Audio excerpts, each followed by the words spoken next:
Hang on, I gotta turn on my party audio. Am I live now?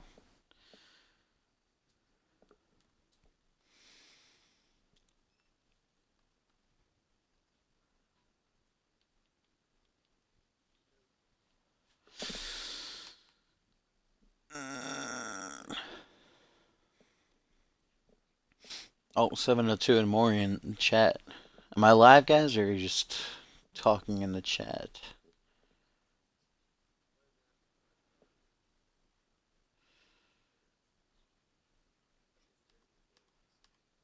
I probably am then.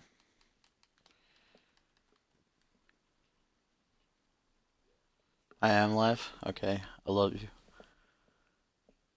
Say it back. Say it back. Wow.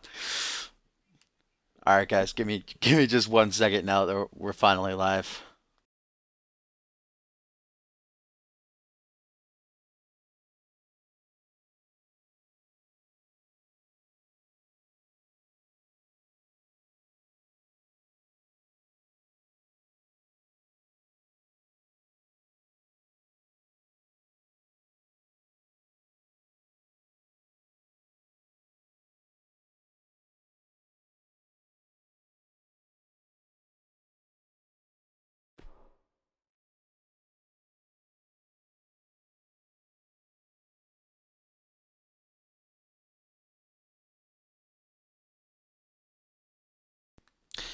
What is up, guys? Dashing here for episode 273 of Community Universe Mode and edition number 68 of Thursday Night Genesis. Almost said 37. I don't know why.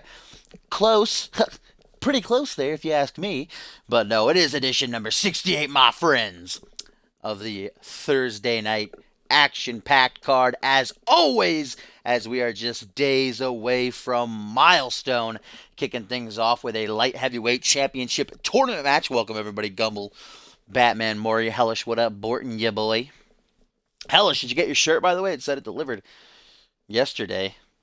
Hopefully, you gave me all the right details. You should have it. If you haven't checked outside in the last couple of days, maybe go scope out your mailbox. Should be there, my friend. But it is time to get the show underway. And actually, some breaking news, ladies and gentlemen, to kick off the night. If you're a member of the CMV website, communityuniverse.4emotion.com, hello, Topher. If you're not a member, you can do exclamation point CMV, exclamation point join in the chat to get a link to our site. Then you saw the exclusive, what happened before the show, as Bob Luger came out to the ring to address his championship match at Point Break, address the fact that a lot of people think he doesn't deserve it. A lot of people, including Bison and Paul Heyman, and that's when the champ himself, the alpha male, Furious Frank, would appear on the Titantron, and to everyone's dismay, most importantly Bob Luger's, Furious Frank was mere steps away from Bob's father, of course, the legendary Lex Luger. Furious Frank saying, Bob, you don't deserve to be in the same ring as me, let alone get a shot at my championship. And obviously, they're going to send a very, very clear message. Brutally attacked Lex, throwing him head first into a vending machine. Blood was spurting everywhere. Obviously, we had Dave Turner, paramedics, backstage, superstars all rushing to the scene, including Bob Luger. By the time Luger got there, though, Furious Frank was long gone from the scene of the crime. And I just learned as we are getting the show underway here tonight, my friends, that Dave Turner, of course, Bob Luger, left with his father and the ambulance. They have gone to a local medical facility here in Biloxi, Mississippi. I have learned that Dave Turner has sent Furious Frank home for the night.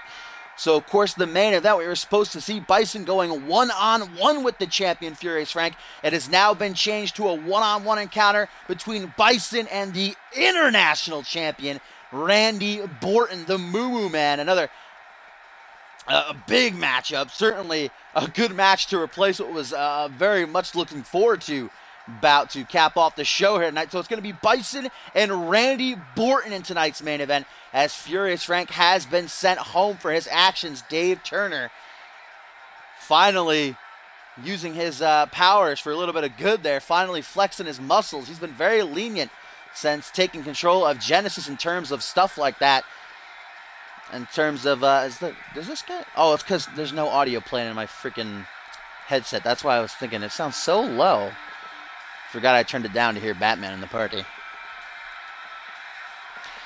And certainly I am very much looking forward to that main event, though. I was so excited for Bison Fury Shank, first time ever. But Bison, Randy Borton, two veterans going at it for the first time in a long while, too.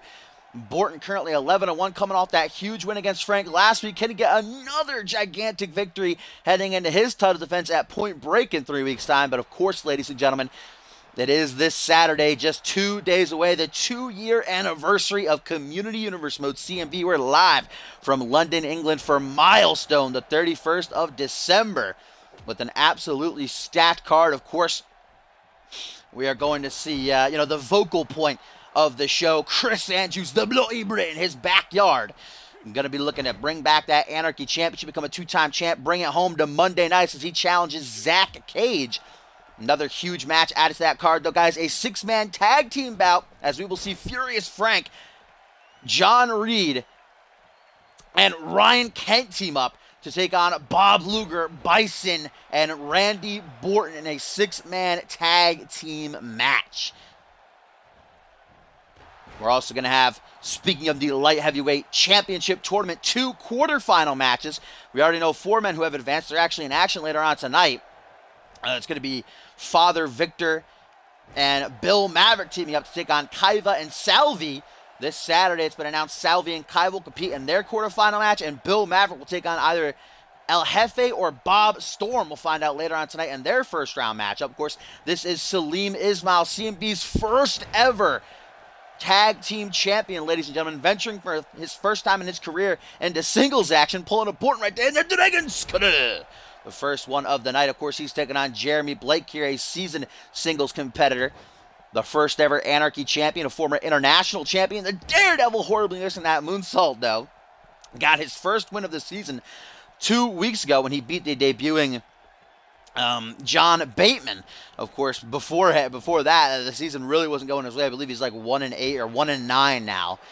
So he's going to carry that momentum from a couple weeks ago into this match here tonight. A shot at the Light Heavyweight Championship on the line at Point Break. Nikola Ivanovic, we haven't seen in a couple of weeks due to an injury he suffered while training, but he will be fit to compete in time for Point Break. Who will he be defending against? That's the question. We're going to find out this huge 16-man, I should say, single elimination tournament. Nice back suplex and neck breaker there by Jeremy Blake, as now he stomps right into the face of Salim Ismail. Of course, I mentioned El Jefe and Bob Storm going at it later on tonight in a first round matchup. Tomorrow morning, guys, the second edition of Reality Wrestling, going to hold the final 2 first round matchups as King Matt, joined by his boys, of course, the Jesters of the Court, will be battling the debuting Logan Cunningham. And we will also see the big Russian Dmitry Nurmagomedov battle the newcomer, Youngblood Max Black. Nice dodge off the springboard frog splash there by Ismail. Again, most of his career, all of his career, I should say, he's been dependent on a partner, the first ever tag team champion alongside Matsumoto in the original NXT. And for all of last season, he teamed with James Walker, but now he's all on his lonesome. I actually heard a promo from him on the debut episode of Reality Wrestling last week. He said, "I'm here to show the world what I'm all about. And I don't plan on letting anyone get in my way, including Jeremy Blake here tonight." Northern Lights suplex right there. Lifts him up to his feet. Front headlock by Sling. Going to take him for a walk. What's Ismail going for here? Could this be a Showtime kick? Big Hayden fan. Oh, okay. Decapitated himself. What? Is he on the apron? I don't know what's going on. I don't think he's on the apron. Okay, that was weird. What up, Vic? As always, though, guys, we had that change in the main event. It's going to be Bison taking on Randy Borton instead. There's also been another slight change, guys. As I was actually wrong. That's not the main event anymore. Things have been switched around. You know, breaking kayfabe a little bit. You can blame fucking Universe for doing that. But Bison Randy Borton actually going to be I believe, the third match. Nice Pele kick there. Bust open Salim. The new main event, Sean Silva was supposed to take on the Anarchy champion Zach Cage tonight. Instead, he will be battling the fire starter, Ryan Kent, as Jeremy Blake just a millisecond away from advancing to the quarterfinals. So it's going to be Sean Silva and Ryan Kent going at it now. Zach Cage is on his flight to London, England already, getting ready for his first title defense against the former champ, the Bloody Brit. Oh, and look at that blood just gushing from that open wound. Jeremy Blake's fighting. These two are going at it to kick off Genesis here tonight. Nice arm drag right there. Puts him up. Goes for a scoop slam. Drops down behind. And a big old neck breaker. Lateral press. 1, 2. Just a 2 count. Get a nice shot of the back of Salim's head there. The Bollywood superstar. Oh, slip and slide. Perhaps, I believe that's a Lauren Soul move, actually. But another huge matchup tonight, guys. Caden Kinra returns.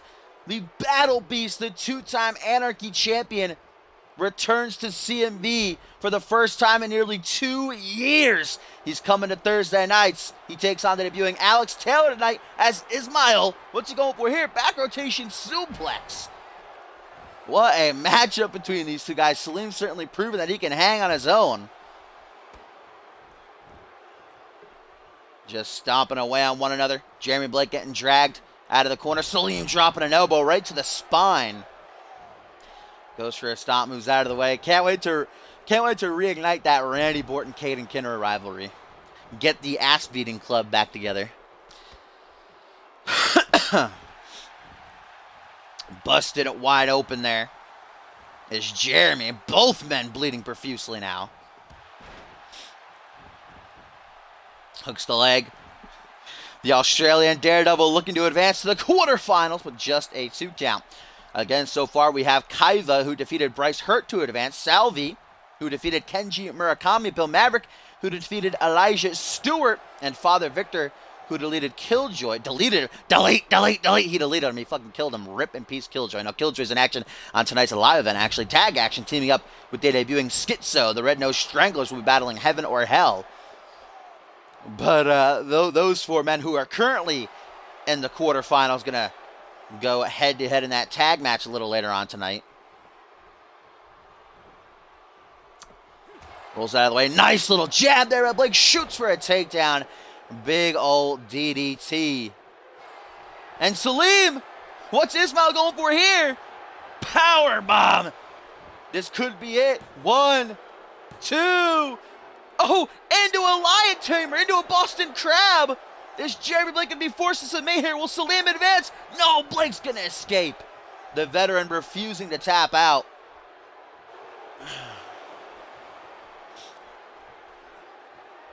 Kaiva hit his landslide to defeat Bryce Hurt. Well, to be fair, Salim does the lion tamer as a finisher, so it does kind of fit him well. Hey, what up, Ryan? Just a 2 count, so close. This has been a great matchup to kick off Thursday Night Genesis. Both men busted wide open. Little arm drag there by Blake. We know Blake has a finisher waiting in his pocket. I actually don't think he has any pockets on the tights. Another Pele kick, though. Right to that open wound. It looks like he's done and gone. That's how Blake actually got the win over John Bateman. Not going to be able to shoot for the pin on Salim here, though, as Ismail seems very confident of himself right now.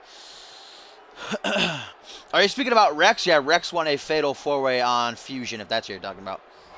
He pinned Jamari Williams. Blake, I think, might have been shooting for a fin. Take it down with that wrestling slam instead, though.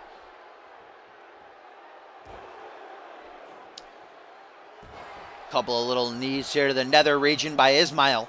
Looking to lock in another Boston Crab. I don't know if Blake's going to be able to escape a second one. Foot DDT right there. The most devastating maneuver in the history of this sport.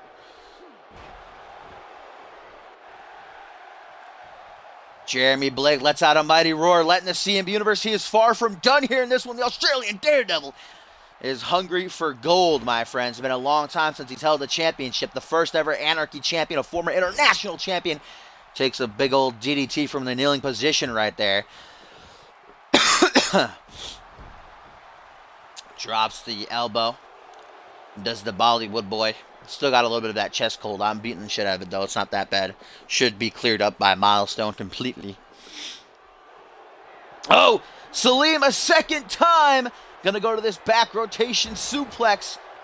Will it bring him the win? Can he advance? He's not even gonna go for the pin. Gonna try to lock in the Lion's Hammer, perhaps? What is he doing?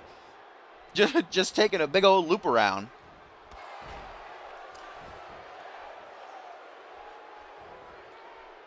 Grabbing Salim by the hair in his head. Trips him up into a quick lateral press. 1, 2, this Saturday, 7/02, the 31st of December, the 2-year anniversary of Community Universe Mode. Live from London, England. As Salim looking to put down the Australian Daredevil. Gonna lock in that Boston Crab a second time. And I don't think Blake's going to be able to escape, ladies and gentlemen. It is locked in tight, and Blake is going to be forced to submit as Salim Ismail takes his place in the quarterfinals, proving he can hang on his own.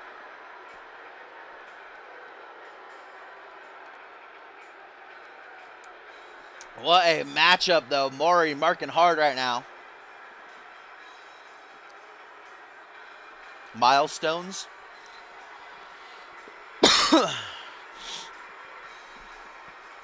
Salim Ismail returning with an exclamation point.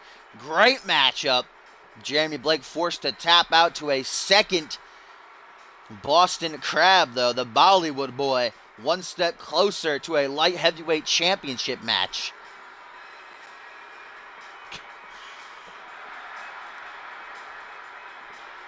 Oh yeah, the Bollywood boy, baby.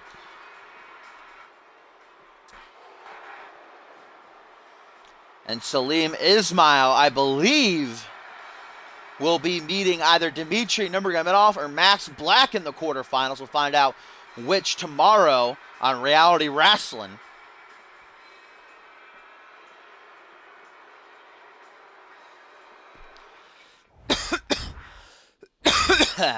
Excuse.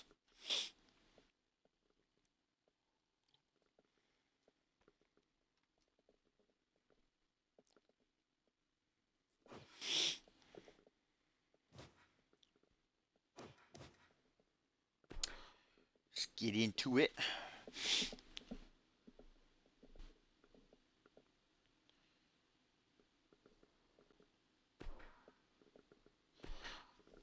And we will go right into hearing from John Reed, ladies and gentlemen, the #1 contender to the CMV International Championship.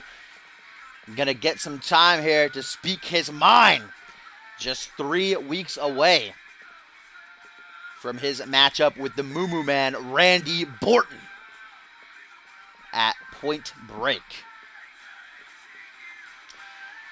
And here's even a tweet from John Reed before he comes out here, getting all this airtime. Reed says, once again, management needs me to team up.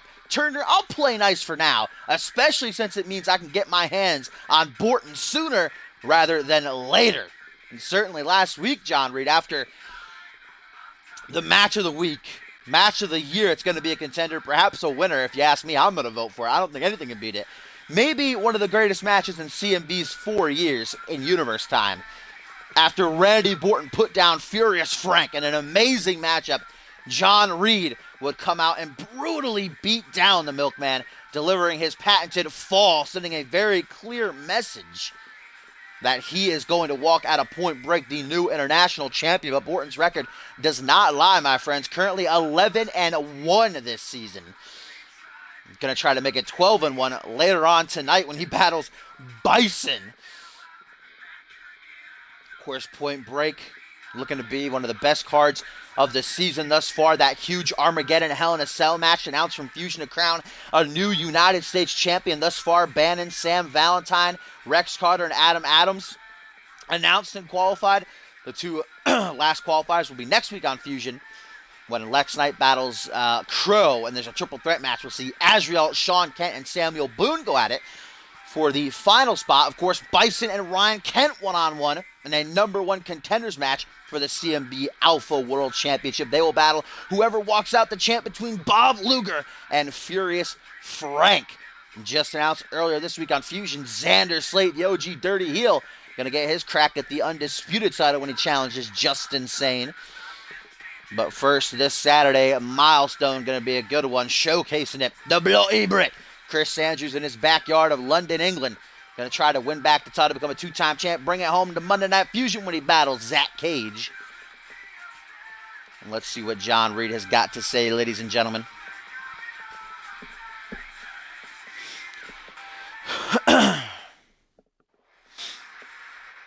Here comes the Fallen Angel. Of course, you see him taped up.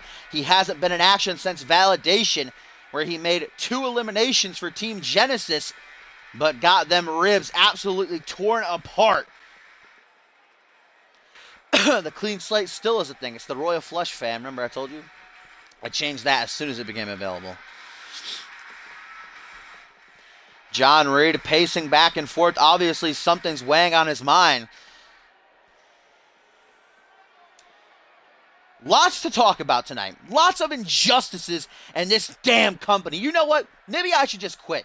But no, I ain't a quitter. I ain't like y'all. Instead, I'm out here to yell and take action.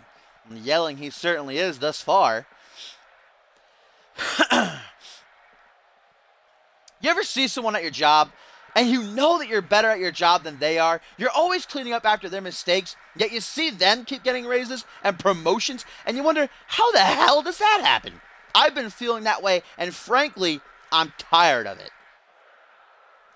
John Reed a little bit pissed off here tonight. I got backstage tonight and realized that I didn't have my own personal locker room. I always get my own locker room. That kind of disrespect will no longer be tolerated. Oh my goodness. John Reed did not get his own personal locker room tonight, ladies and gentlemen. This injustice certainly cannot go unpunished. And that's it. So stick that wherever you please, you dumb idiots.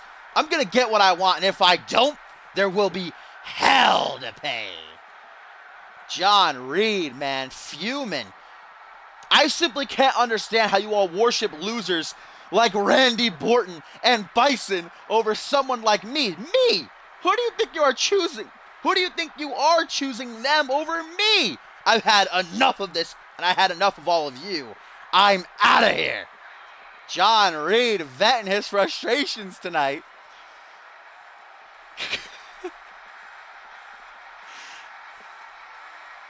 John Reed is ticked off, man. He is not happy. He didn't get his own personal locker room. Jeez Louise.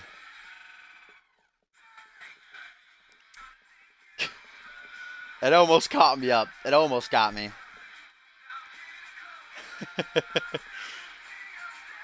That sounded like John Reed. Pissed off, man. Gonna have to talk to someone about that locker room issue, though. Well, up next, I'm sure Borton was backstage hearing that. Watching the TV at an angle, of course. As he gets set to come out here next, the international champion battles the Barbarian Bison. This was supposed to be an epic clash between Bison and Furious Frank, as Dave Turner made that announcement a couple weeks back, when it was announced that Bob Luger was becoming the when it was announced that Bob Luger was getting the Alpha World Championship shot at Point Break, and Bison would be competing in a number 1 contenders match. Paul Heyman, of course, the voice of the Barbarian, barged into the GM's office, absolutely livid, screaming at the top of his lungs that Bison should most definitely be the one getting that shot. And the CMV Universe somewhat agrees. A poll on the website asked, do you think that Bison deserves to be the number 1 contender over Bob Luger? And a tie. Both got 5 votes each. One person voted for, I don't really care, either or. I like to see both of them get the shot. But the CMV Universe split. Most of them, half of them think that Bison should get the shot. Half of them think that Bob Luger deserves to be the number 1 contender. But as I was saying, anyhow, it's supposed to be Bison against Furious Frank here tonight. Dave Turner trying to satiate Bison's appetite if he could.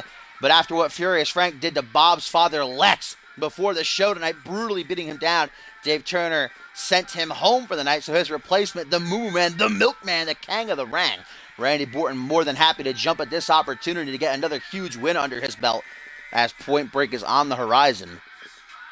Salim Ismail won the first match.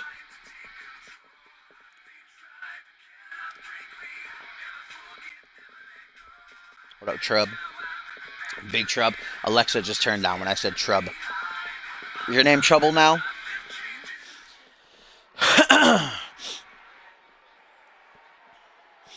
really a dream match. Bison versus Randy Orton has happened multiple times.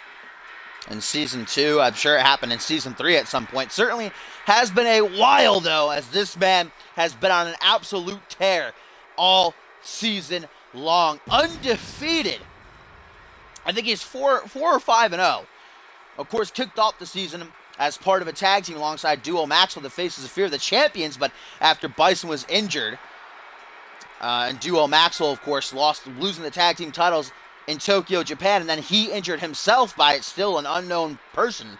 Bison seemed to have thought that it was Rise, and after beating Sean Silva a couple of weeks ago, then I assume Bison, felt as though he got his revenge, avenged the fallen Duo Maxwell, and now has moved on to bigger and better things. The Alpha World title in his sights. Bison saving Genesis, saving Dave Turner's career at Validation when he pinned Just Insane and then Schmitty to win the tug of war match. Now on his own, not for the first time though, certainly was a while. I mean, Bison and Duo Maxwell were a tag team for the majority, for the last half of Season 3, and then of course the start of this season. But he's a former international champion, defended the international title, that championship, remember, 4 times in 4 weeks in Season 2 when JBL, former general manager of Raw way back when, forced him to. But the current international champion, baby, with 3 defenses, looking to make it 4 at Point Break against John Reed under his belt. Ready to get in that ring. Randy Orton, if he does defend against John Reed, retain, I should say, against John Reed at Point Break, he will tie Jeremy Blake, Troy Voodoo, and Jackson Jordan for most defenses as international champion. If he could possibly go on further, even make it 5, he'll go down in history. This is going to be quite the match. Here's a tweet from Schmitty, ladies and gentlemen, who says, "Can't wait to see that big baboon in court.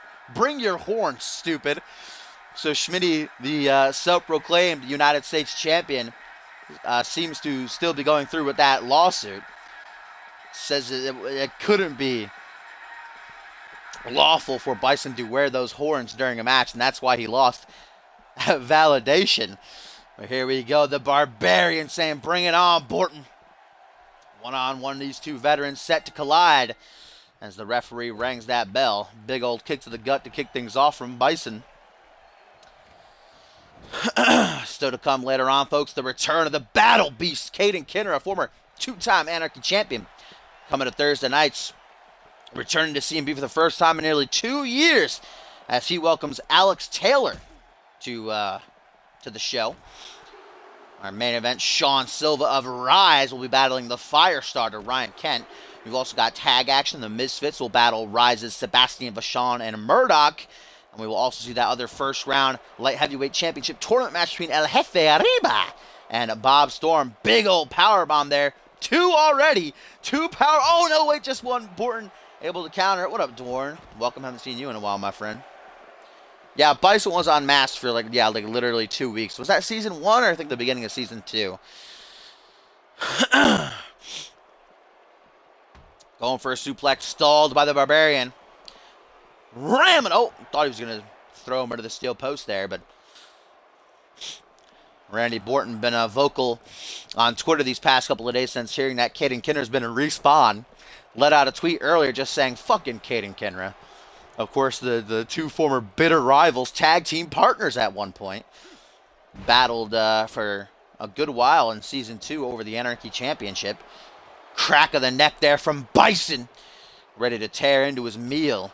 He's playing with Borton like he's food on his plate. Gonna get planted with that DDT right there, though. I mean, most people didn't think that Borton could get the win over Furious Frank last week. I'm sure there are more doubters out in the CMV universe than are behind Borton here in this one. Big old forearm smash, going for a suplex. All right, he posted it on his MySpace then. Borton still uses MySpace because he's cool like that. As the King of the Ring, the 2018 King of the Ring, going to drop down high with a big old German suplex. Looks like Bison's going to try for the first pinfall attempt of this matchup. Lateral press, 1, 2, only a 2 count though. for the monster of CMV as gets off a cheeky little kick there to the arm. Turns him around. Irish Whip going to go to a pullback attack. No, out onto the apron. He puts him. What is Bison going for here? Spear! Knocks him down to the outside.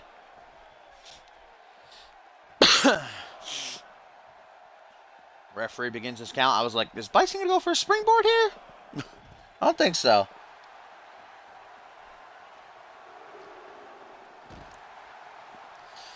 Borton keeping it simple with that suplex right there. The referee, at a count of 3, Borton certainly doesn't want this one to end via count out. Neither of these men do. Bison looking to reign undefeated this season. Borton looking to... oh, shit! I haven't seen that counter yet. It was Borton looking to buff up his record even further. The most impressive record this season, without a doubt. 11-1 currently. That was a sick reversal. I haven't seen that one yet. Borton just... He wasn't eliminated from the Royal Rumble, though. He went through the middle rope. So I couldn't make that comment. Count of 3. Borton trying to get back to his feet. There must be a kink in Bison's neck or something. He's cracked it about 3 times thus far. Oh, matter of time from the Beast! Into the pin, middle of the ring on the International Champion. Is that enough? No, it is not. Borton able to get his shoulder up off the canvas in the nick of time. Pierre Thompson got a win over Borton last month. The main event of Genesis. Pierre Thompson is the one. Oh, BORTON! What the hell? Oh, but look at Paul Heyman, the legendary manager, making sure that Bison doesn't take his first defeat this season. But look at Borton go. He's milking up, baby. He drank his milk. He said his prayers. Single knee backbreaker as the referee was fixing that top turnbuckle. Borton is riding high right now, but Bison's had enough of it. As he turns to Paul Heyman and says, it's time to crush. It's time to break this puny man. And look at these stomps over and over and over again. No care for Borton's well-being. Back to his feet, though. Slams him face first. These two will actually be allies this Saturday at Milestone when they team up with Bob Luger to battle Furious Frank, John Reed, and Ryan Kent. So they better get any aggression between them out of the way right here now. Oh, look at Paul Heyman again, distracting Borton, and Borton foolish enough to fall forward to get that inverted power slam. And now Bison looking to finish this match off. Paul Heyman doing the deed. Bison now going for the Bison bomb, but Borton saw it coming. Big arm drag to counter. Missed that punch horribly, though. Now he's going to pay for it with a snapmare as we get the devastating claw hold, which actually is devastating for a man the size of Bison. But Borton not looking to stay around for very long here. Gonna battle his way out of it. Couple of well-placed punches. Shoots for a grapple, taking over the shoulders with that fireman's carry from behind. Bison bringing him down spine first onto the knee. I heard the crunch. Dragging Borton's lifeless body across the ring as he backs into the corner. Thought he was gonna go for a spear and cracks that neck again. Gotta go to a chiropractor, fam.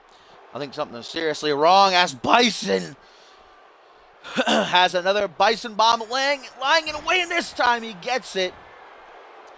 1, 2.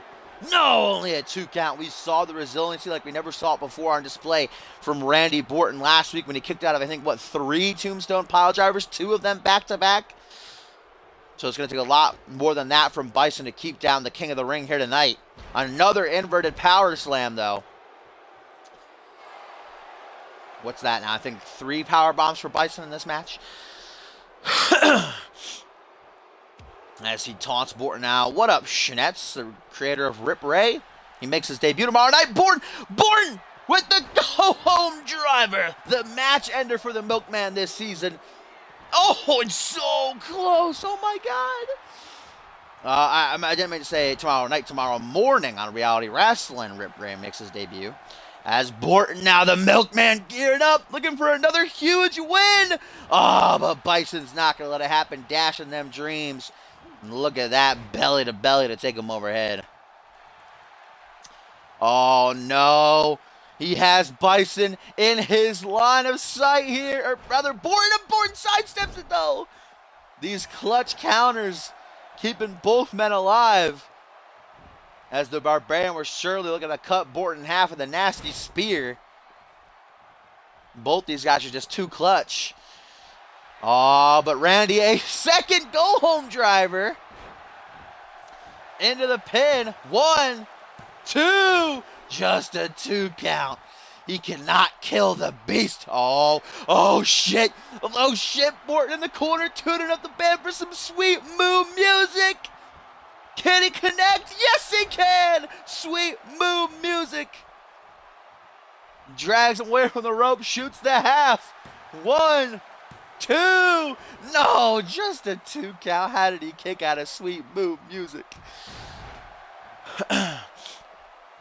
The start time for Reality Wrestling between 10 and 11 a.m. Eastern Standard Time, as Borton now going to take a risk off the springboard with a nice frog splash.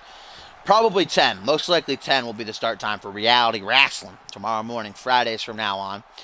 As Borton goes for a suplex, gets it off nicely. Oh, Borton, does he have another? Oh, I thought he had another sweet moo music. Instead, going to get some energy from his Milkamaniacs and attendance here tonight. He does have another one. Oh, shit. Borton, sweet moo music a second time. Oh, my God. Yo, if he gets the win here, Borton the fucking tank, dude. The ref. 1, 2. Oh, my God. I'll do it Joey Styles. Oh, my God. What is keeping Bison going? Look at that belly-to-belly. Borton says, nah. Yo, he's eating a BORTON and 2 sweet moo musics. The beast is just unkillable. What an enziguri, though. Looks like he died from that. As Borton, not done yet, staying in the driver's seat. Nice snap suplex there. Borton can't even stay up anymore. Taking it out of himself. Oh, my God. Borton just pulling these finishers out of his asshole, dude. As he looks for a second, BORTON, and he got it! Oh my God! Yo! He's gotta have it. This has gotta be it. 1, 2, 3!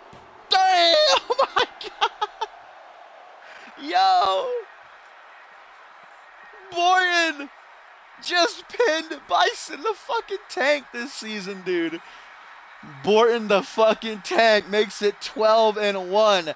Moo, moo, moo. Borton in 2 weeks has defeated the Alpha World Champion and possibly the next #1 contender to the Alpha World title. What a match, though. Possibly match of the week again for Randy Borton. Jesus Christ, man. What can stop Borton? We got to get Pierre Thompson up in here again to kill this momentum real quick. Pulling a Brock Lesnar right now is Borton. Just beating everyone that's put in his way. 2 sweet moo musics, 2 BORTONs, and 2 go-home drivers is what it took for the Canadian to get the win here tonight. My goodness.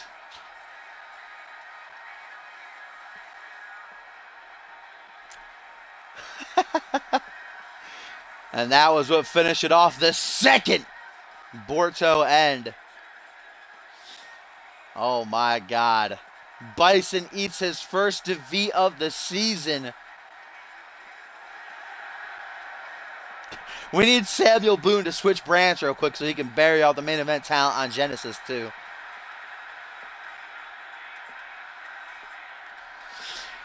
Banner versus Valentine wasn't really a match though. That was a fight. Fight of the week.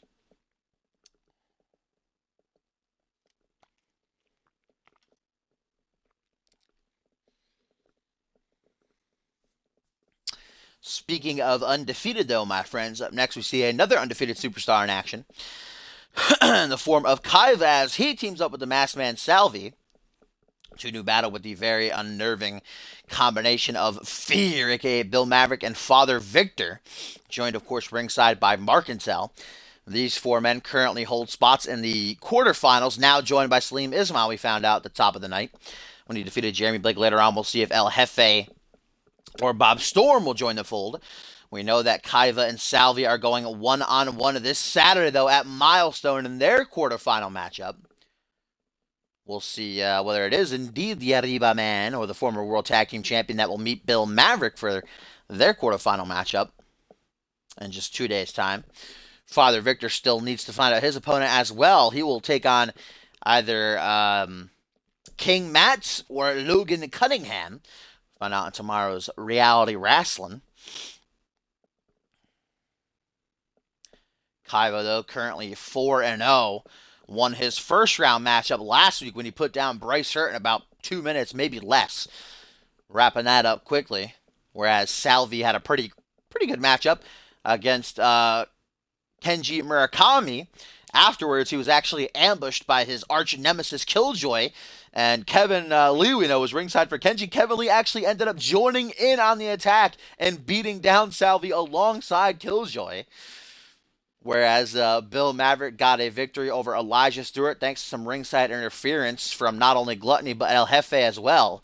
And Father Victor able to put down Killjoy. And that's quite an upset to me. I didn't see that coming.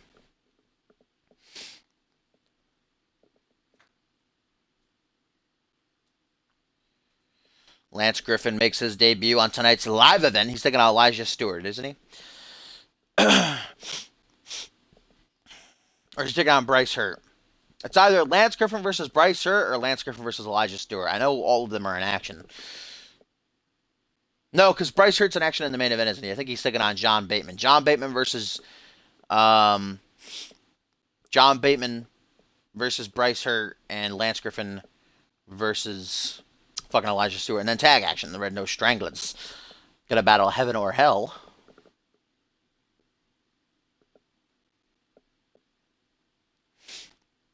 Doesn't Topher only have... Topher has no championships, does he? Now? I don't think he does. Or was that the point, Maury? Were you just being a savage? Were you just being a fucking savage, Maury?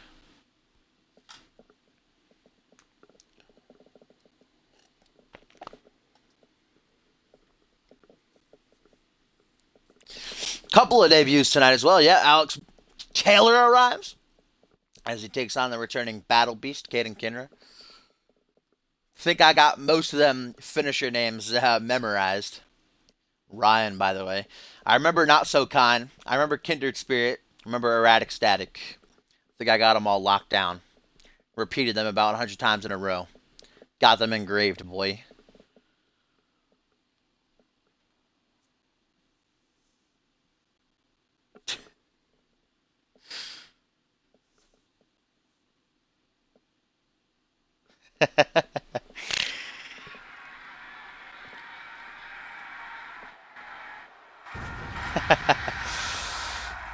And if this combination of superstars does not send chills up and down your spine, I literally don't know what in this world will. As we get the new faces of Fear entering here, though it is Father Victor in action, which is the big red machine. Marcantel going to be joining them ringside. Be pairing up with Fear, the leader of the Unholy Alliance, to battle the two men with them short, sweet names, Kaiba and Salvi.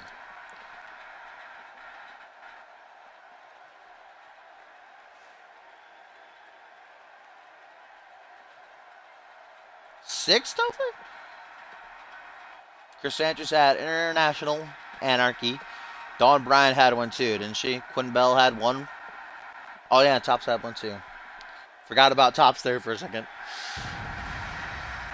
His father, Victor. Keeping Marcantel on a chain, taking control of the Archangel. You like your vests tight?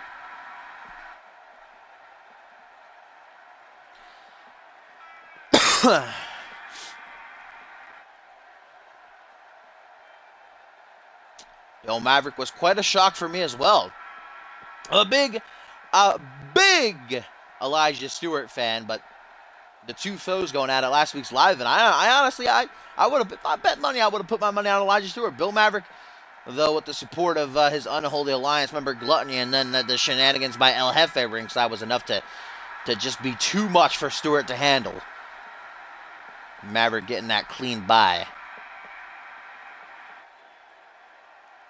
Oh, I forgot about Kid Campbell as well.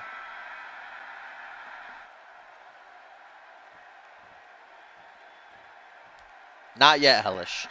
Actually, I can announce, in fact, that I have been informed by General Manager Dave Turner, another match added to the milestone card, ladies and gentlemen, after Andrew Briggs let out a tweet earlier today saying, Dave Turner, I know you signed that mystery man to a contract, and if you know what's good for you, you will give me a match against him. Dave Turner has complied, so this Saturday it will be that mystery man who's been making Andrew Briggs' life a living hell, going one-on-one with the two-time former light heavyweight champion this Saturday. Perhaps we'll finally get the masked man unmasked, see who he actually is. See if Briggs can put a stop to these assaults. As Kaiva, currently 4-0, making his way to the ring. I'm very excited for Kaiva going one-on-one with Salvi. I think that has the makings to be a great matchup. Rip DJ Moore. Never forget.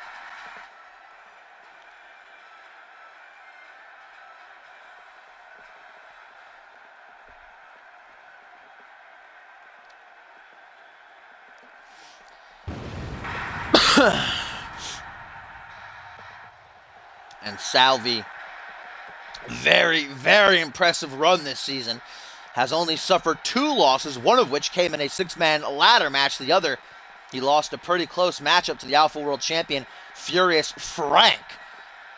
Racking up wins the past about month and a half, though. On like, I think, a 3 or 4 win streak at this point. Has his sights set on that light heavyweight championship, not letting anything stand between he and it. And here's a tweet, guys, from Bryce Hurt, who says, you're still not funny, am I right? Still sending out that vinegar. I don't think Kaiva can see it at this point, though. Unless he just quickly pulled out his phone and said, oh, you. Think Joey's in the front row supporting Kaiva here tonight? Carvo.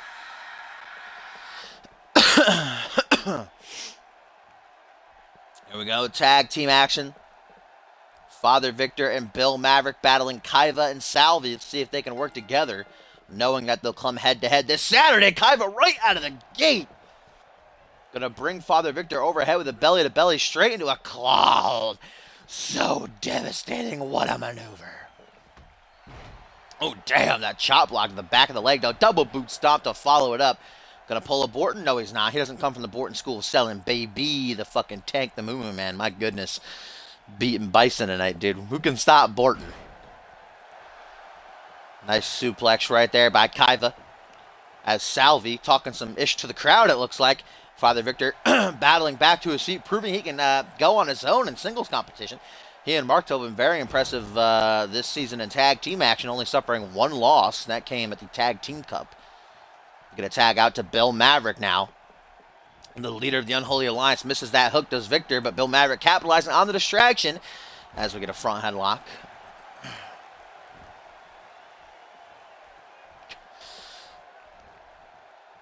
Oh, takes him overhead. The strength of Kaiva on display there, pulling that Hayden. As now Salvi is the legal man.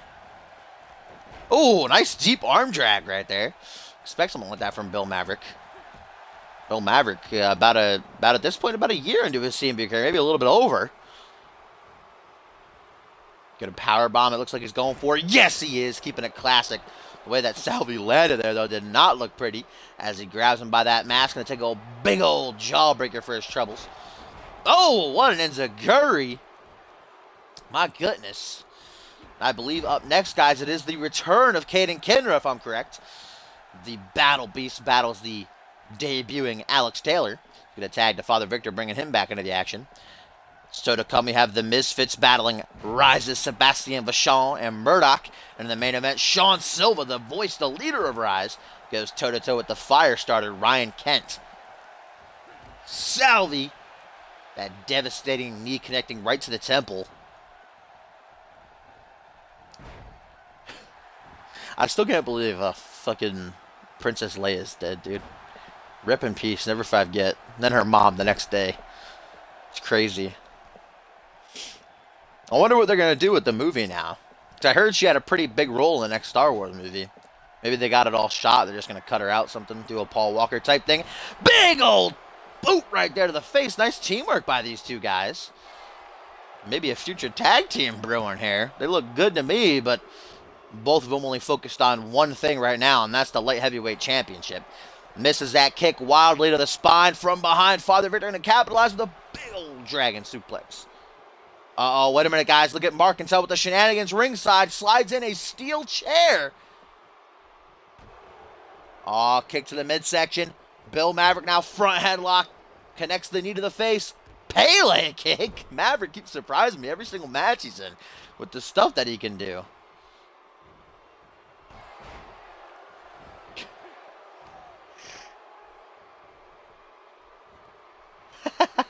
Look at the strength on display from Kaiba tonight, man. He's just throwing these guys around like rag dolls. I know they're light heavyweights, but he is too. My goodness, that steel chair just looking very ominous. The ref apparently has not seen it yet. As Father Victor, for some reason, distracting the ref. Looks like Markincel is as well. They're both just having a good old time to get that shin breaker. And here's a tweet from Sean Silva, guys. What is Victor doing? Sean Silva says, in the main event where I belong, tonight statements are made. Hashtag, we will rise. As I believe Maverick may have just countered Kaiva's Sig and hit that lie detector. I don't know what the father is doing right now. Just having a stroll, it seems.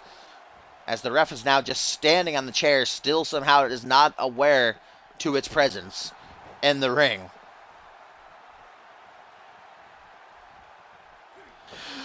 Oh, dragons! Got Well, in Fast and Furious, I believe they had Paul Walker like drive off a cliff or something, right?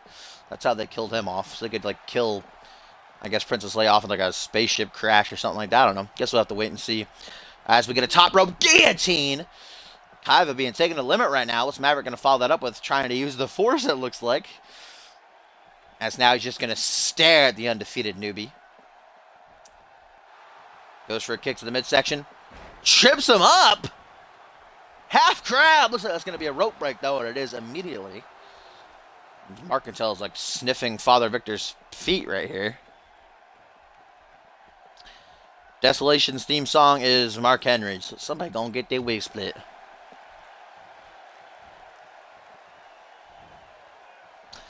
And a nice single hook DDT. Kaiva's got to make a tag out in a bad way right now, man. He's getting absolutely mollywopped by fear right now. He's right in the corner, too, but just can't make that tag as we get a Tiger Bomb from Maverick now, but that's right in the corner. Sal be able to break that up pretty easily. Not even a 1 count. Maverick, though, immediately sizing up Kaiba to finish things off. What up, Christian? What up, J-Rod? That Michinoku driver, old school Michinoku driver, somehow busts him open. I'm not too sure how that works, but okay, sure thing. Another pin close to the core. Oh my God, Salvi with that. Are you kidding me? Oh, luckily Father Victor has an aneurysm, which allows Salvi to get a second chance and break it up successfully that time. Now he's just going to stand there.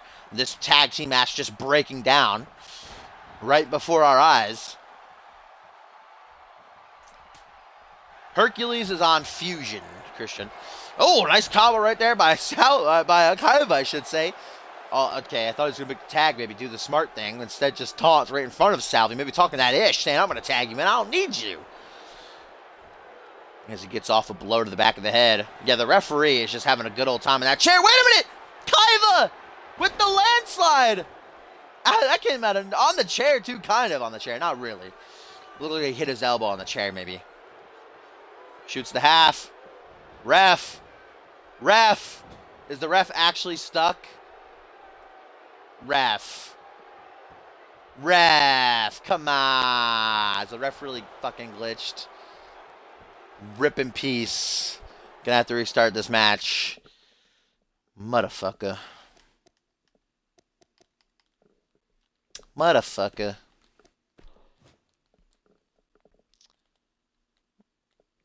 And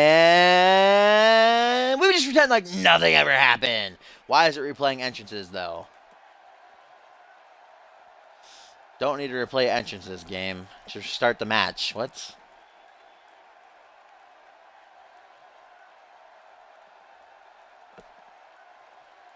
Jesus Christ.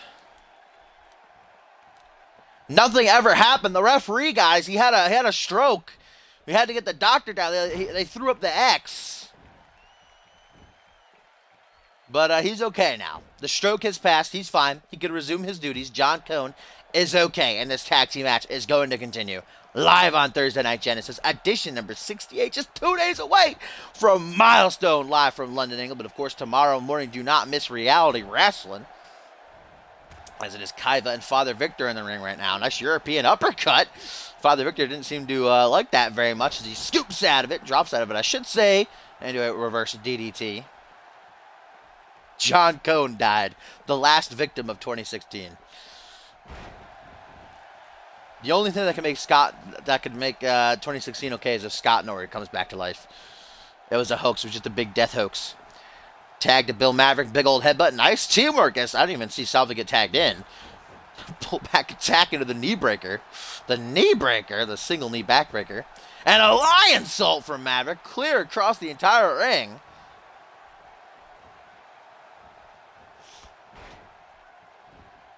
Short arm shoulder block of the masked man. Lifting Maverick up to his feet, puts him in the corner. Gonna see some more teamwork? No.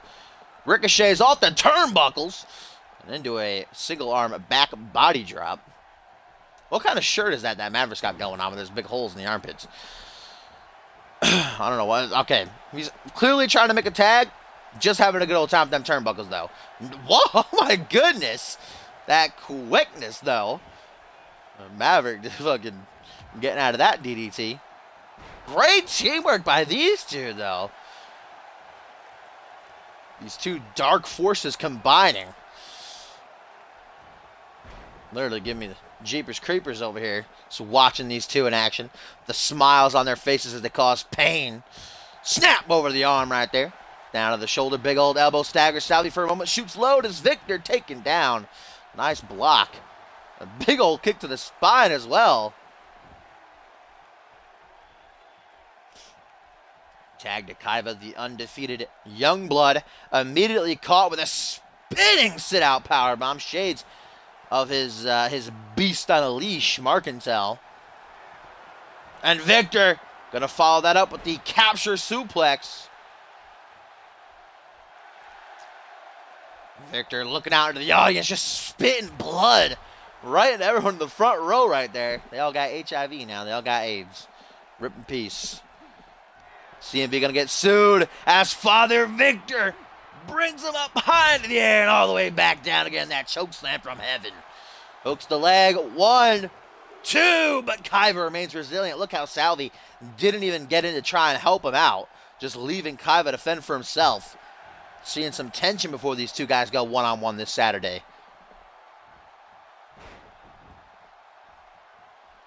Back suplex, Kaiva making a smart tag after taking that choke slam. In comes Salvi, kicks him right up the asshole. Grabs him by the belt, brings him up to his feet. Father Victor not done, grabs him by the hair on his head, Irish whip. What?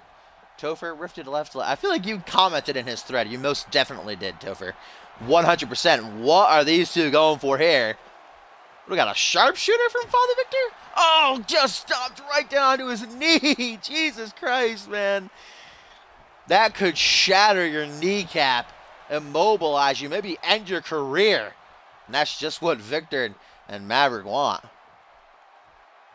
Stalls that suplex, gets off one of his own. Salvi, you see Salvi clutching at that knee, even though the suplex targets the back, obviously. That knee is hurting him right now for certain. He's got to make a tag out real quick. Single knee gut busher, though. Salvi, a fighter, not a complainer. As the moon walks his way over, brings Kaiva back into the action. Oh! Kaiva, the king of German suplexes, it seems. Or various kinds of suplexes.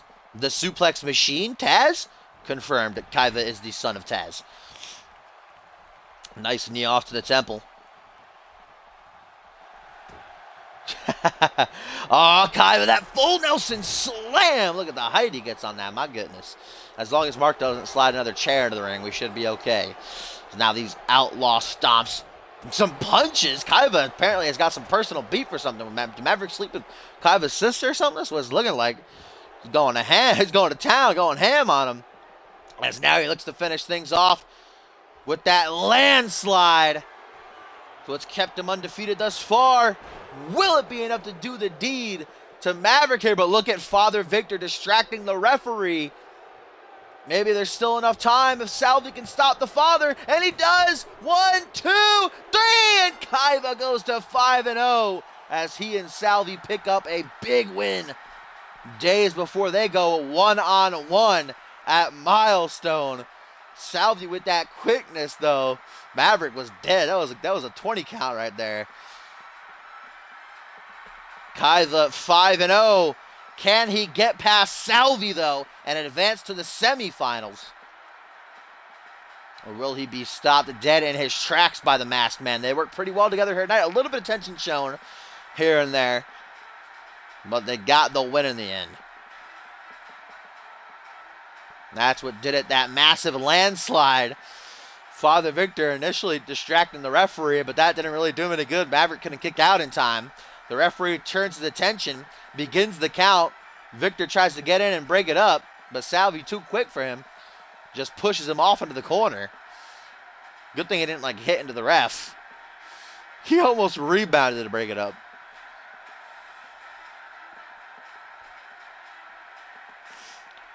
Royal Rumble. Royal Rumble. Kaiba and Salvi victorious here tonight. Which of them will walk out of London, England? One step closer to light heavyweight championship, though, is the question.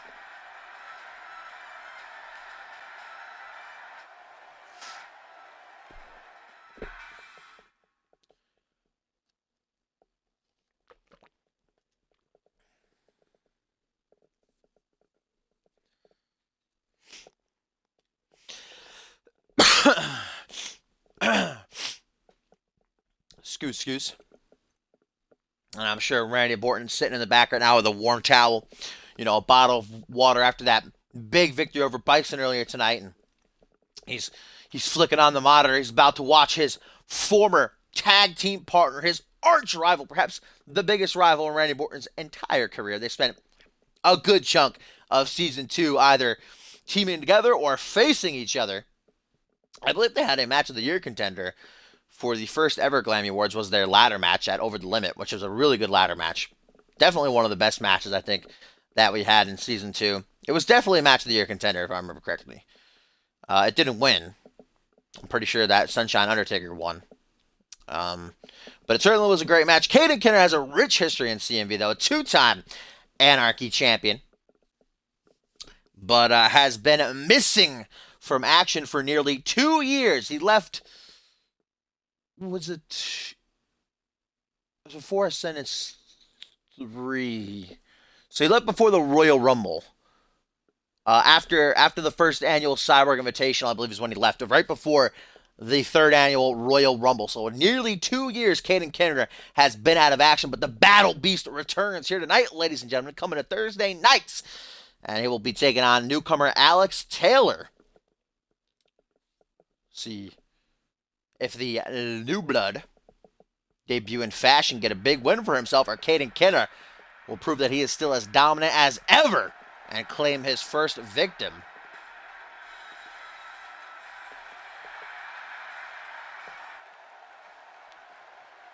Yeah, those were probably laggy, hellish. Sometimes if the episode was too laggy, I just didn't bother uploading it.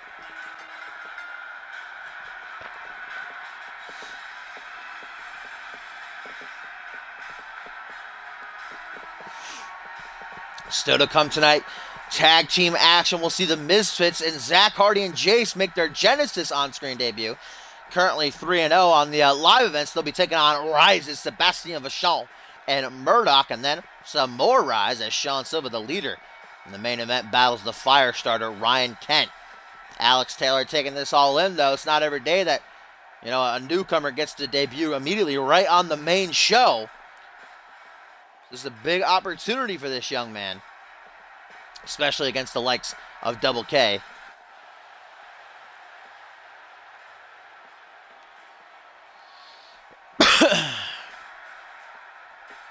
I'm pretty good, J-Rod. How are you? Tover's dynamic with the Royal Rumble. Dynamic coming in every stream saying, when's the Royal Rumble? Ascendance is a good while away. The Royal Rumble I thought was a lot farther away. It's actually only 3 months away. So that makes us end in 6 months away.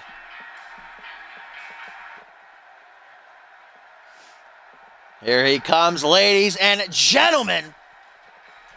Caden Kenra returning to CMV. Gonna have to see if he's got some ring rust on him. Again, nearly 2 years it has been since we've seen this man on our screens. What's up, OLW? Welcome to the stream, my friend. A two-time Anarchy champion. The man who burst onto the scene in CMV by retiring Kevin Owens at, I believe it was Survivor Series. The second annual Survivor Series, I think it was. Was it the first annual? It was the first annual Survivor Series. Where he made his pay-per-view debut and indeed did retire Kevin Owens. Pew, pew, pew, pew, pew.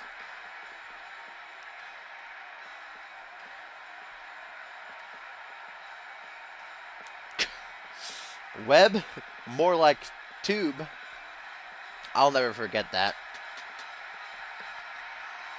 Caden Kenner with a sinister smile on his face as he stares across the ring at Alex Taylor.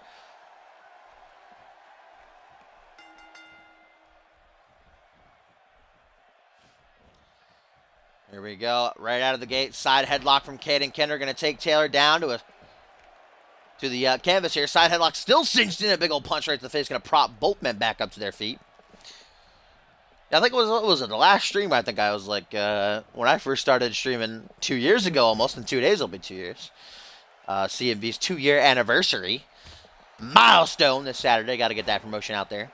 But when I started, it was like 3, maybe even just 2. I think it was just me and Image, really. Those are the only ones I actually knew about. Now there's just 100,000 out there, and Topher's a part of every one. I'm just kidding, Topher. You know what, Topher? I love you. You're a good guy, Toph. Up to the top rope goes double KO. Moonstop, too. God damn, that's one way to say that you ain't got no ring rust on you. Caden Kenra actually outsized here by Taylor, just by maybe not even 2 inches, just 1 inch about. Kenra is a light heavyweight. I'm not too sure about Alex Taylor. Just looking at him, I probably guess that he is. As he beckons Kenra to his feet, gonna go for some springboard offense. Big old knee to the side of the head. The Battle Beast now dragged off to the middle of the ring. Stomp down to the elbow. Going to lock in a submission early on. If Caden Kenner taps out here, that would be quite embarrassing.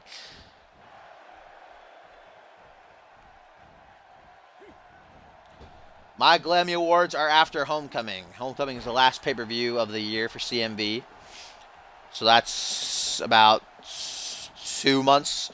I think 2 months away is Homecoming. I think Cop is doing his, like, in just a couple of weeks. Stomped down to the face by Caden. Oh my god, look at these knees. Caden Ken Ralston with these vicious knee strikes right to the temple, man. You don't gotta kill him, Caden. Jeez, he might be dead, though. He might be. I would not be surprised. Just a 1 count, though. Looks like I think Taylor might be sporting that Duo Maxwell back tap, by the way. I always say how big of a fan I am of Duo Maxwell's back tap. I'd kiss it. I don't know if I'd actually get it myself, though. When Duo Maxwell returns, hopefully if he returns, still no real update on his condition since that attack on him in Tokyo, Japan a couple months ago. Alex Taylor going to take this fight to the outside. Oh, back elbow. Oh, what's Caden going for? We're not going to find out. Single underhook face buster. Plants him on the outside. Those pads just offering little to no support. It is September Universe time right now. So next month, actually, I guess I can announce it. We know this Saturday is milestone, the 2-year anniversary of CMV. Oh my goodness! That wheelbarrow face buster, though. Oh, count of 5 by the ref. Let's not see Caden Kenner's return and via count out. He's locking in a freaking stretch muffler, too, right now. 7 by the referee. Maybe Caden going to win by count out. Or Alex going to escape. These two got to get back in the ring, man. Turn around, Caden. Turn around. Oh my God. The clutch save for both men here. But as I was saying, Point Break 3 weeks away, guys. Then next month, Dark Carnival going to be returning as a special event. Of course, the next pay-per-view itself is Regicide, where every single championship in CMV will be on the line. But Dark Carnival next month, going to be a nice little special. Going to be fun to have that back. Nearly a 10 count, but Caden saying, nah, I'm not going to return like that. As Kenra, what is he going for here? Not so kind. Or really, Kindred Spirit, we'll call that one. Not so kind as the Waistlock Lariat. Call that one Kindred Spirit, unless you got another name for it, Ryan. But busts Alex Taylor wide open. Now he's going to take a couple of knees right to the nether region, because why not? Might as well. Oh, what does he size him up for? He's stepping back. I think he's going to charge at him. What we got here? Oh, Taylor with that clutch-ass reversal, though. He saw it coming, scoped him out. We're not going to find out what Kenner was going to try to finish this one off with just yet, as Taylor now looking for his big debut in the blood gushing from that gash on his forehead. What a forearm smash. Want to just knock the teeth. What? What? What? It made the counting sound when he pointed. Oh my God, this game sometimes, man, just a 2 count. Caden Kenner remains alive. The referee, apparently, that's how he's going to count from now on. Just point at him. Up to the top rope. Oh my God, Phoenix Splash. These two guys, spot monkeys in this match. They are going all out. Dark Carnival, my. European uppercut by Double K. The Battle Beast does not want to look. Oh my God, I can say it. I can actually say it. These kicks to the chest, ladies and gentlemen. You know where that final one goes? Right to the back of the head. It feels so good. I missed it. Hooks the leg now. Does Kenra? Oh, he did it again. He did it again. What is going on with John Cone tonight, dude? He's having a stroke again. Jeez Louise, man. John Cone, are you okay? John Cone's definitely going to be the next death of 2016. We're going to have to replace him with a reality wrestling ref Slappy. Or get that Japanese ref back in here. Caden Kenner putting Alex Taylor in the corner. Taylor, though, sizing him up. Big boot to the jaw, and then that back suplex takes him out as well. Oh, going to try to throw his arm over, maybe get the pin. Going to try to go for the pin, or just trying to get back to his feet. Yeah, but it's just not the same when Jamari does it. I mean, Caden Kenner is the king of the chest kicks in the final one going to the back of the head. You know, he's the OG. Escapes with that. Oh, nice wheel kick. Big old soccer ball kick right to the spine as well. Flips him over. Might maybe go for those nads again. Oh, another stiff kick. Using his shin that time. Spine's definitely aching. As Kenra looking for another dose of Kindred Spirit. Maybe, nope. Eats a couple of elbows. Maybe he was going for it. Puts him in the corner. Kick to the spine and a nice takedown. Taylor holding his own, man. This has been a great matchup.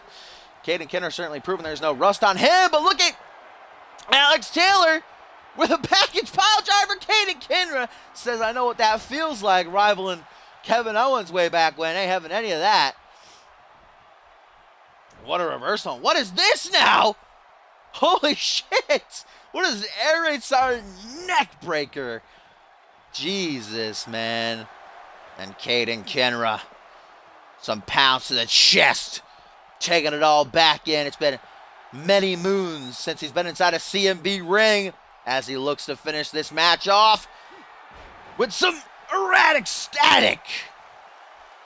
We'll call that erratic static for now. At least I think it's the suplex backbreaker. But 1, 2, 3, and Caden Kenra gonna get the win.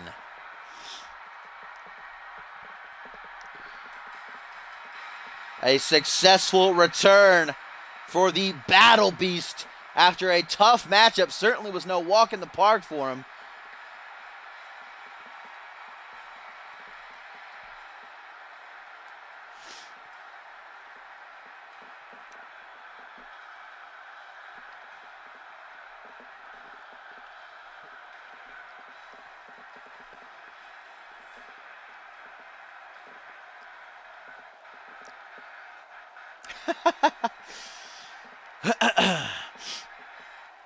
Topher would love it if Slappy became the referee for Fusion and Genesis.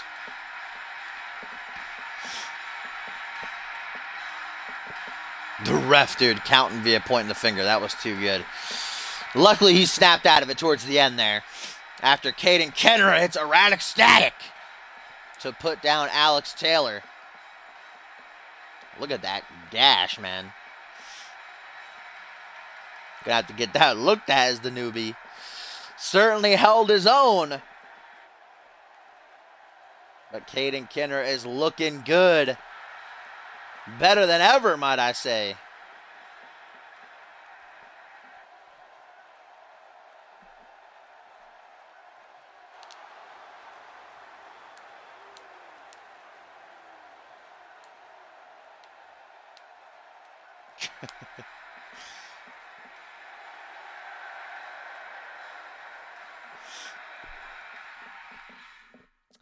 Co-main event time, ladies and gentlemen. Tag team action coming our way as we are going to see the Misfits make their Genesis debut. As I said, have been roaming the live events since coming to CMV, but late last month. Couple of weeks now. Currently 3-0 after getting tag team victories over Max Black and El Jefe, I believe it was first. And then they defeated Power and Glory. Jace got a singles win in a triple threat match last week at a live event. And tonight they are going to be welcomed to the main show, The Lights On Bright by Rise, the bloodthirsty stable here. CMV this season, claiming victims. So Murdoch and Sebastian Vachon here, their leader, and Sean Silva, of course, in action up next in the main event where he battles Ryan Kent, Nikola Ivanovic, the fourth member, the light heavyweight champion, currently resting in injury before he has to make his title defense at Point Break in 3 weeks' time. They certainly chose their next target, though, to make their impact last week in the form of Pierre Thompson. It was supposed to be Pierre Thompson going one-on-one with Nikola Ivanovic in the main event when it would turn into a trap. They lured Pierre in. Sean Silva would come out on his own to attack Primetime. Primetime would get the upper hand. That didn't last very long, though, as the show went off the air. The fans watching around the world at home did not get to see Murdoch and Sebastian rushing the ring, and all three of them just mauling Pierre Thompson, beating him down like a dog in the streets, just kicking him, beating the hell out of him, so much so that Pierre Thompson not able to make it here tonight. He was scheduled to compete, but the beatdown was just too much for him to handle. And Rise have made that a habit since arriving in CMV this season, doing it to Bison and Duo Max. Will cost Bison a month of his career. Almost everybody and their mother thinks that they were behind the attacks. I should say they know that Rise were behind the attacks on Duo Max, although still has not been proven, and Rise just will not take credit for it. But we now know the number one contender's position to the World Tag Team titles is wide open following Extreme Conditions retention against Heaven or Hell on the debut episode of Reality Wrestling last week. So a win here for either one of these teams, going 4-0 for the Misfits. Rise getting a big victory. Could see them get a possible future number one contenders match, maybe even a title match itself. As the tag team division is heating up, we see Heaven or Hell in action later on tonight in the live event. They battle the Red Nose Stranglers.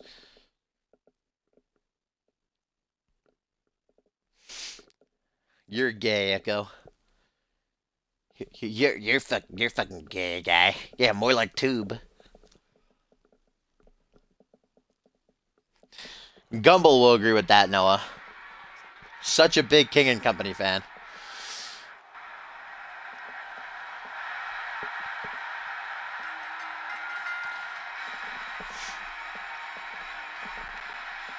The Misfits, their first appearance on Thursday Night Genesis. By the way, guys, next week following Milestone, Fusion and Genesis getting a makeover. Arena's completely redone by Big Toph. They look sexy. Cannot wait to see those. Redesign. Good as hell.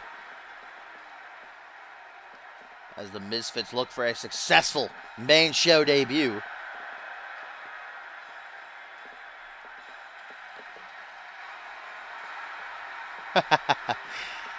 Shucky Ducky, quack quack, the King and his boys are back.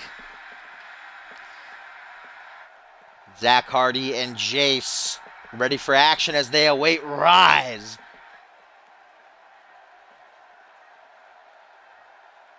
This is Murdoch on the left, Sebastian Vachon, the Frenchman, on the right. Been fairly successful in tag team matches, and I believe the only tag matches they've lost were against the Empire Pain at CyberSlam, and then a handicap match to just Duo Maxwell. In fact, these two men made it to the finals of the Tag Team Cup in Tokyo, Japan, where they battled extreme conditions. Obviously, though, came up short. Rise feeling as though they deserve to be #1 contenders for even making it to the finals. They could prove that here tonight with an emphatic victory.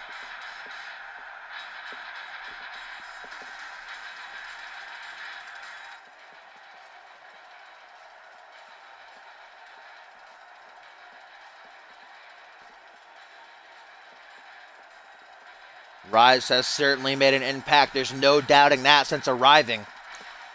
The names they've taken out, the title they claimed it. Nikola Ivanovic, the dark horse, literally nobody. Most people didn't even know who he was still when he won the light heavyweight championship at CyberSlam, and then proved all of his doubters wrong when he retained against Elijah Stewart in Tokyo. Look at Sebastian right in the faces of the Misfits like, what, you fucking want some? Take a shot, bitches. They're just not giving Rise the ring, though. Pretty disrespectful, if you ask me. Sebastian just doesn't care.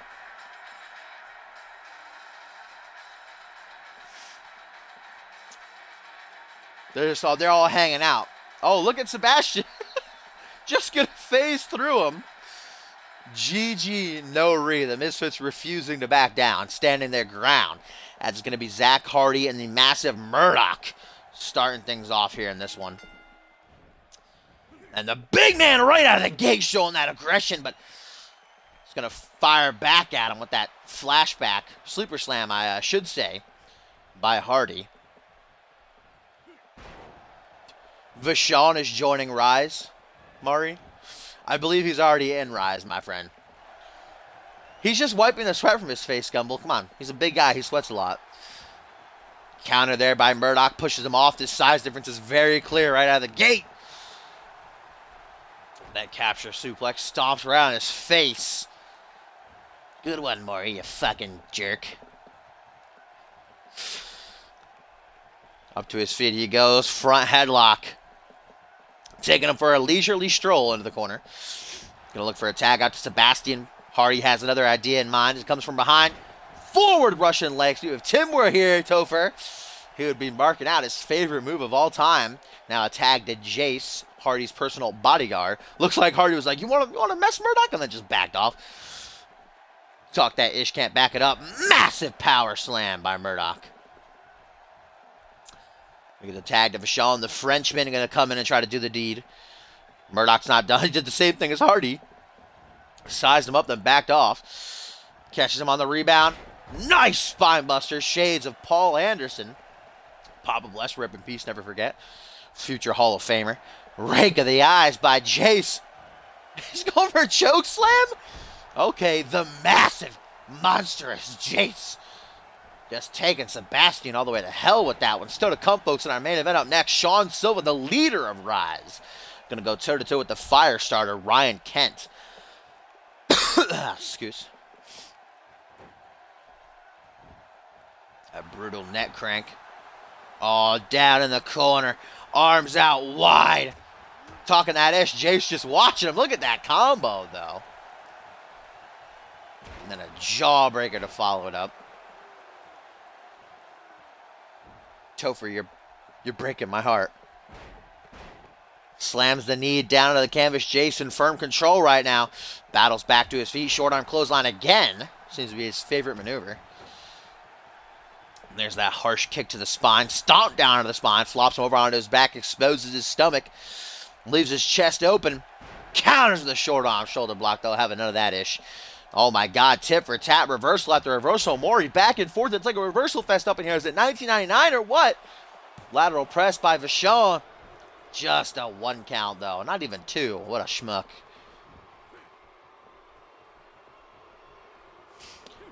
Irish whip puts him into the corner. I don't think Raj have a tag fin yet. He's going for a regular tag, maybe, but no. Zach Hardy trying to come in and talk some sense to Sebastian. As we got a snake eyes here. What up, Fitzco, my friend? Welcome to the stream. He's got a powerbomb now from Jace. Oh, my God. Looks like he cut his arm on that top rope. Might have just torn it right out of the socket. As now Jace goes up high. looking for that sig of his, that flying headbutt right to the chest. Now, if I were Sebastian, I would most definitely be looking for a tag out right now. He is eating a whole lot of damage, trying to get out of this neck crank. Blow to the ribs. Going for a sidewalk slam. Jay says, no way. Backflipping out of it. Puts him in the corner now. What a win for the Misfits. This would be live on Thursday Night Genesis. I'm going to go for this buckle bomb enziguri combination. Bam! Takes him down. Zach Hardy coming in as quick as he can. Hooks the leg. Is that all she wrote? Can Murdoch make the save in time? Yes, he can. Oh, what Jace was doing. As now Hardy going up to the top rope. Beckoning Vachon to rise to his feet. No pun intended. Oh, sweet-ass Hurricanrana. Not quite Killjoy-esque. That one that Killjoy hit last week was fucking beautiful. Go Kevin, fight Universal Champion. We only use cause in this stream, my friend. Kevin Owens was a part of CMV way back when, rip in peace. Tag to Murdoch now, a much needed tag as the monster of Rise coming in to do some damage. Immediately going to put him in the corner. Murdoch's got to be 300 pounds at least as Jace is coming in. I don't know what he's doing, trying to talk some sense into Murdoch. I don't think that really works. Now he's going to try to attack Murdoch and it's successful. I still can't really laugh. I still got a little bit of that chest cold going on, but oh my God. Nice blockbuster there behind a great teamwork by the Misfits. Jay's got to watch not be counted out by the ref here, though.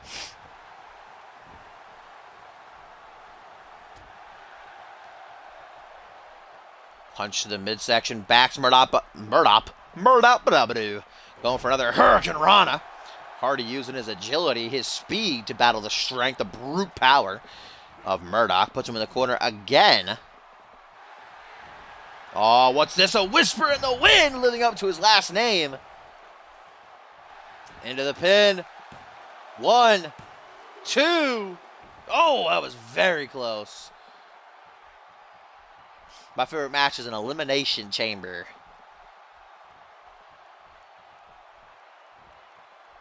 Zach Hardy trying to go for a suplex against the guy who probably has 150 pounds on him. That was a mistake, a deadly one.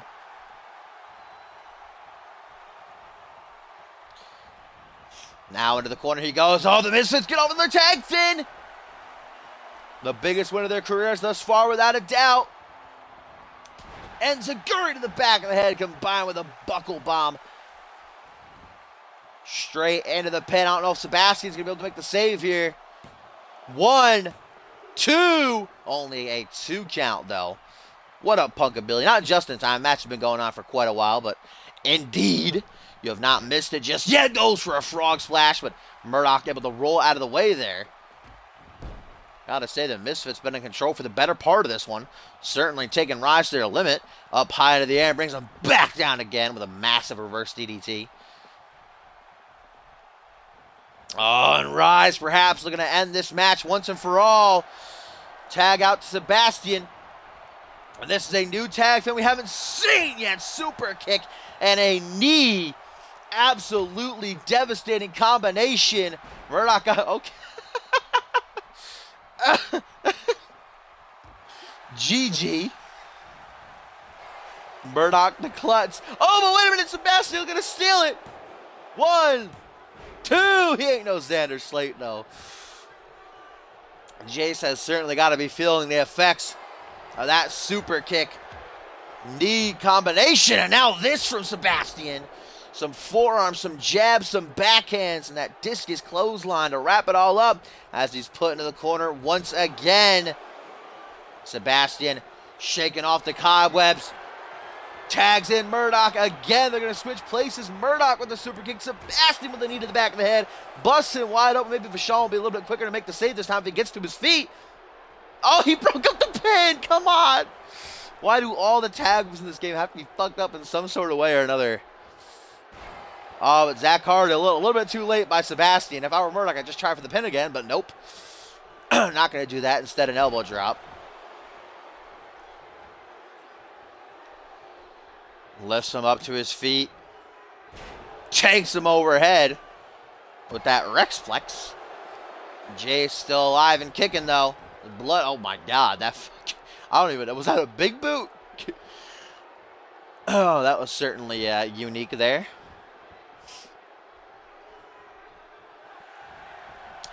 Oh, Jay standing cutter.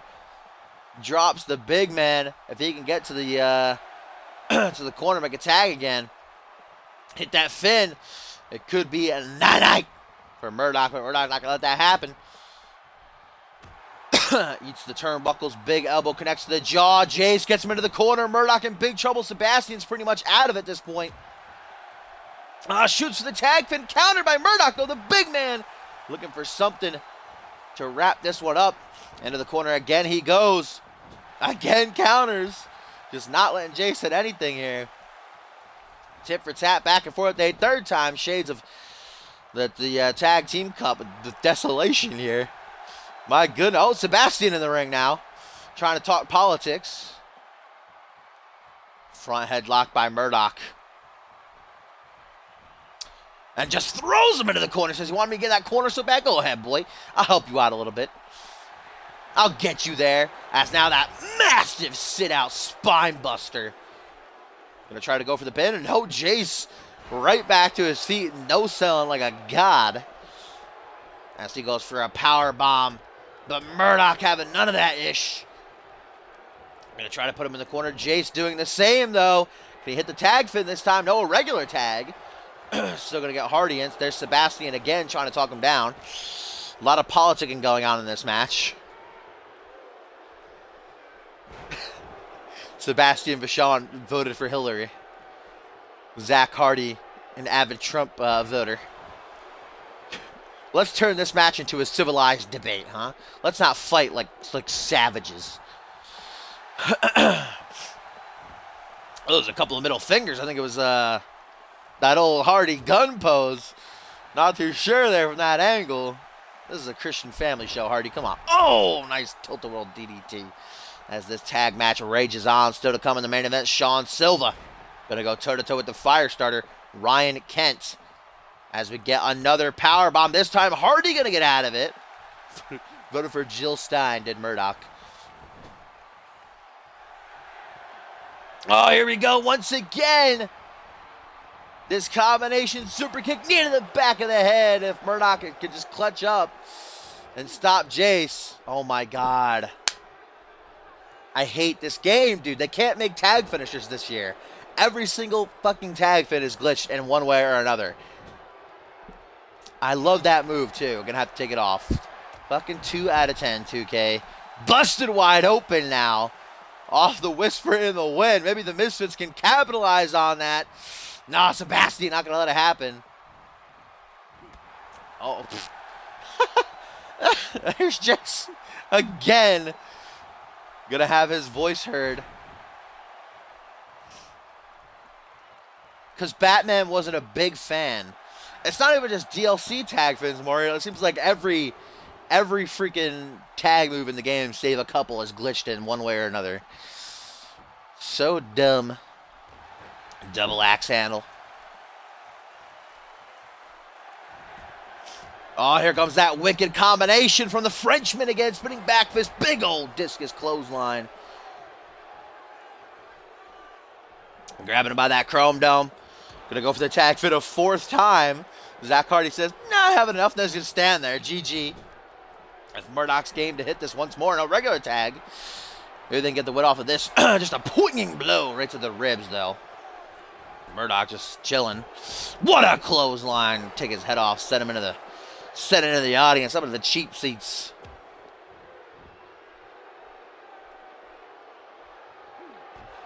Zach Hardy still fighting, though. Got to give him credit where credit is due. Puts Murdoch into the corner. If Jace can snap out of it, he can hardly hold himself up here. Just clenching onto the top rope. As Murdoch, using those long legs, just choke out his opponent. Look at that stomp into the chest. That shin. That of a Titan's. Making it hard for Zach Hardy to breathe. Even impossible. Going for a regular tag. What is up with these guys continuously coming in and talking? I have never seen it happen this much. Like once or twice this entire season I saw it before this match. It's happened like 20 fucking times already. As we get another whisper in the wind. And 3 out of the 4 men in this matchup are busted open. Now it's just Zach Hardy who's the odd man out. Up onto the top rope. Hardy barely able to put the 300-pounder up high as Murdoch counters. He ain't a risk taker, though. Brings Hardy into the corner. That's just, they're not letting tags happen. There's a regular back suplex, though. Takes both men out of the equation. Hardy maybe going to try for a desperation pin. I think so. Lateral press. Could this be it? No. Rope break, I believe. Gotta watch for that big frame of Murdoch, man. By the way, I'm dumb. We still have El Jefe versus Bob Storm to come. Oh, he finally did it! The Misfits! Jace looking for that Enziguri Buckle Bomb combination. I don't think Sebastian's going to be able to get in there and help out. If Murdoch can't kick out on his own, this very well might be it, ladies and gentlemen. 1, 2. No, Murdoch able to power out on his own. Oh, but I think Jace has a fit as well. Oh. Well, randomly it targets Sebastian.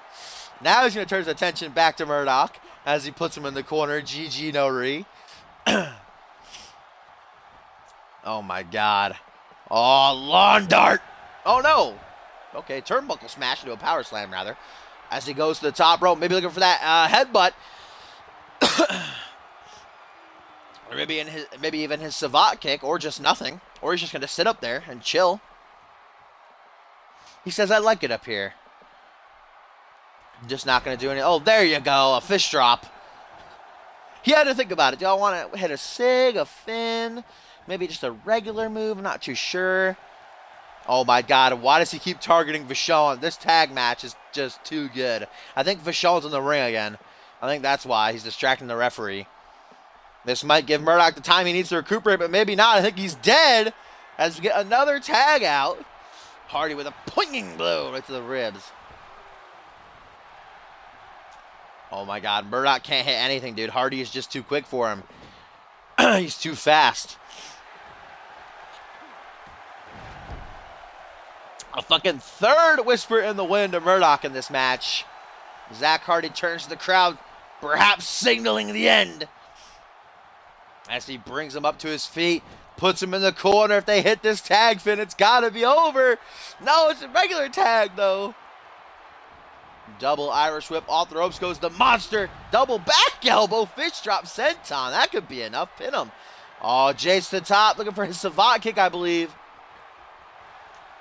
Yes, he's going to go for that Savate kick that won him that triple threat match last week, but Murdoch's facing the wrong way. Still going to go for it? No, he changes his mind. He's going to target Sebastian again. What is this match? And then does a backflip. I think both these guys, all 4 of these guys have concussions at this point is the thing. Oh, wait, Sebastian's down. Tag. Oh, shit. Wait a minute. Jace is actually a mastermind. Vachon now down on the outside. Buckle bomb Enziguri combo for the 3rd time to Murdoch into the pin. 1, 2, 3, and the Misfits get the win. Oh my God, after the craziest match I believe I've ever seen, with a lot of politicking, a whole lot of concussions, after a 4th Buckle Bomb Enziguri combo, the Misfits gonna win their Genesis debut, go 4-0, taking down Rise. My goodness. Jeez Louise. You can be sure Sean Silva not too happy about what he just saw. Probably going to give his boys a stern talking to before he comes out here and shows them how it's done in the main event when he battles Ryan Kent. But up next, the co-main event, we see El Jefe battle Bob Storm in that first round matchup of the Light Heavyweight Championship tournament.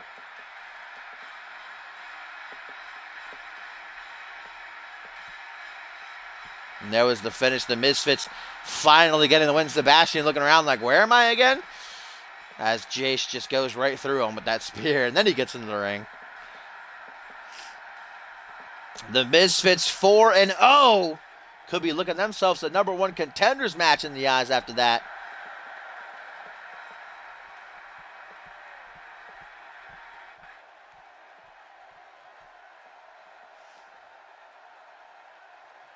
Are you guys ready for the Arriba Man? That's the question. Are you ready to get crazy?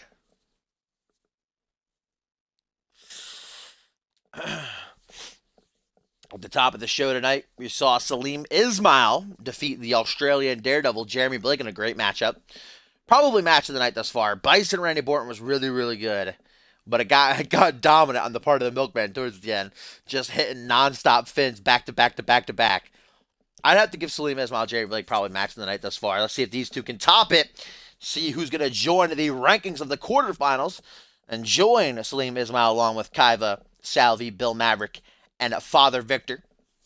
The final 2 first-round matchups we will see tomorrow morning on the second edition of Reality Wrestling, when King Matt and his boys battle the debuting Logan Cunningham, and Dmitry Nurmagomedov, the Big Russian, takes on Max Black. We also got 6-man tag action tomorrow night. It's going to be Nelson Jr. and Party Hard, Mac and Matty, taking on Oliver Smith and the World Tag Team Champs themselves, the Fusion Tag Team Champs, I should say, the real #1 Babas, baby, Shanaz Andonian, son of Sheik. And of course, this Saturday, the 2-year anniversary of Community Universe, both the 31st of December, live from London, England, milestone, ladies and gentlemen. You do not want to miss it, as we get a tweet here from Elijah Stewart, who says, my actions were a little out of hand, so I want to apologize to El Jefe for what I did. Truce?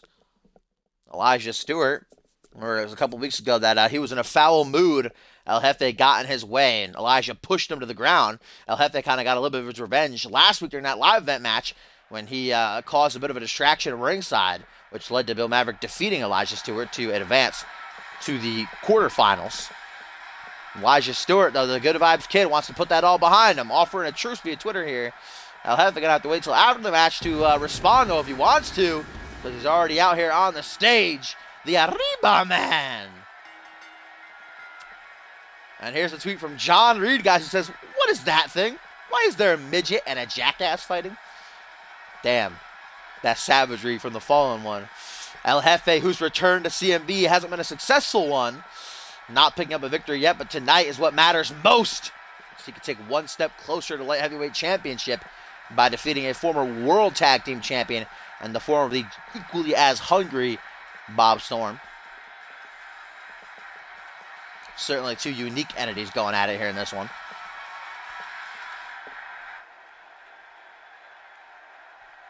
Hashtag confirmed, El Jefe is Tia Paoli.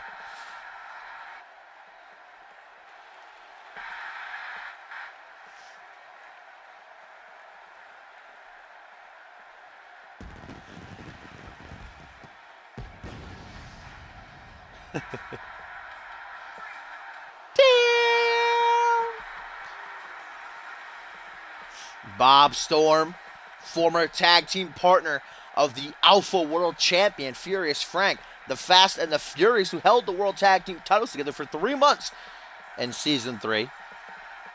Since have split, beginning of the new era. They actually went one-on-one a couple weeks back with Furious Frank getting the win. Haven't seen Bob Storm since. He has the opportunity to try and capture a singles belt of his own, though. If he can just get past El Jefe here. Advance to the quarterfinals. The winner of this match, guys, will be flying over to London, England, immediately following tonight, as they will battle Bill Maverick at Milestone.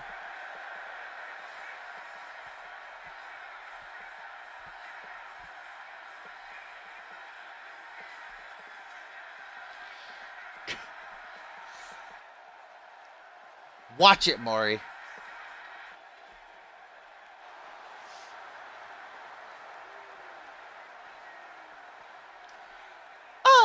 Break the walls down,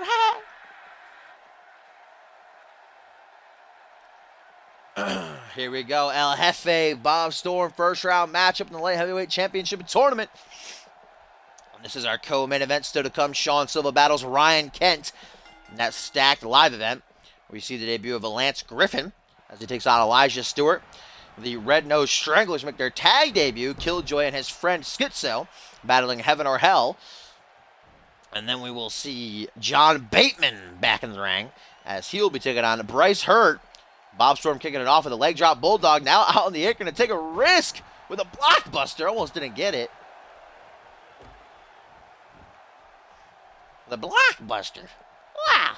Grabs him by that funky hair. He's kicking him right in the face. Like it ain't no thing but a chicken wing. El Jefe is certainly one of the, if not the most unique looking superstars in all of CMV. As he's going to target Bob Storm's arm here. Trying to tear that shoulder out the socket. Jefe has quite a miraculous story.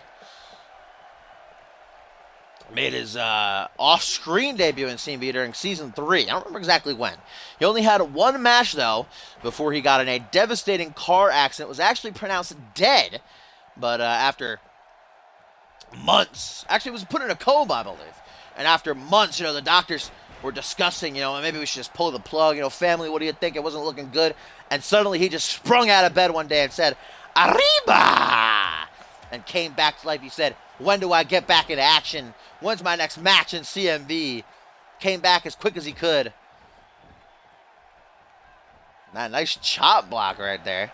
Got a couple of punches off straight to the side of the head. Just slam. Yes, Dorn, you were literally in the stream like an hour ago. Come on. Come on, Dorn. A lot of springboard offense here by Bobby Boy right out of the gate. That crossbody right there, stomped down into the face, flops him over onto his stomach. We have people who make calls.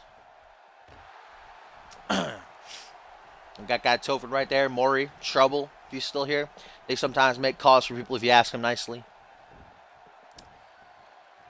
El Jefe sizing Bob Storm for a shining wizard. Brings that boot right to the back of his head. Flops him over now. What's El Jefe going for here? Double leg drop right to the nether region, ladies and gentlemen. The Nassau. Wait a minute. Oh my God, a dragon scrap. El Jefe back to his feet, though, defying all odds. Now, high kick from Storm, though. These two are very agile. They're showcasing it most definitely in this collision here. Nice leg. Oh, God, you're going to bury him, brother. Now to the second turnbuckle goes Storm. Storm just does not like to stay on the mat, dude. Either springboarding up on the turnbuckle, flying high. You blink, you can miss him. He's getting an Irish whip from El Jefe now. Going to put Storm in the corner. The Arriba, man. Got to bring him. Oh, my God. I thought he was going to go for the Bronco Buster. Oh, he is. He's making us wait for it, baby. Going to make him smell that fish stick. Why does he have a fish stick? I don't know. He looks like a fish. Didn't someone say he looked like a fish? That's the ultimate insult. As now El Jefe going to try to follow that up with that spinning soul kick off the ropes. Going to smack that booty right into his face. Hooks the leg. 1, 2, 3. And El Jefe going to advance to the quarterfinals. El Jefe picks up his first win since returning to CMV, and it's the biggest one as he takes one step closer to the light heavyweight championship. The Bronco Buster shoved his dick in his face, then shoved his ass in his face. A deadly combination. My goodness.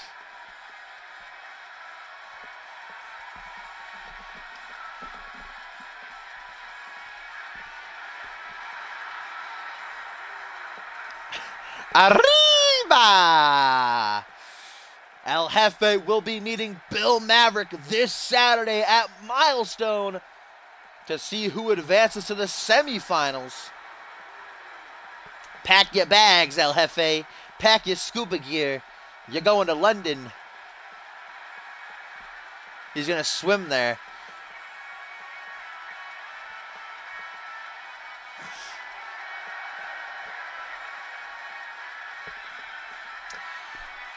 Here we go, ladies and gentlemen. It is time for the main event of the evening, as the leader of Rise, who I'm sure just gave his boys a stern talking to following their loss to the Misfits, going to show them how it's done, or at least try to show them how it's done, as he takes on the fire starter, Ryan Kent. Kent, a guaranteed future CMV Hall of Famer, no doubt about it, but he ain't about to retire anytime soon, no sir. Because even though he's captured nearly every single championship in CMV throughout its history, there's still one that he has not yet held, and that is the Alpha World title, my friends.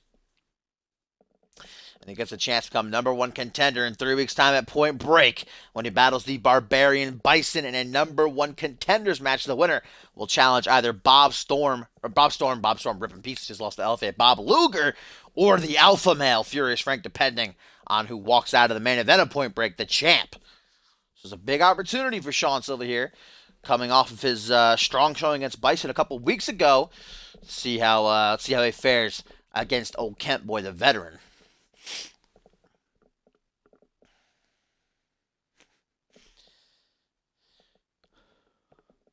Maury, it's Ultimate Warrior's winning animation has the lights like that.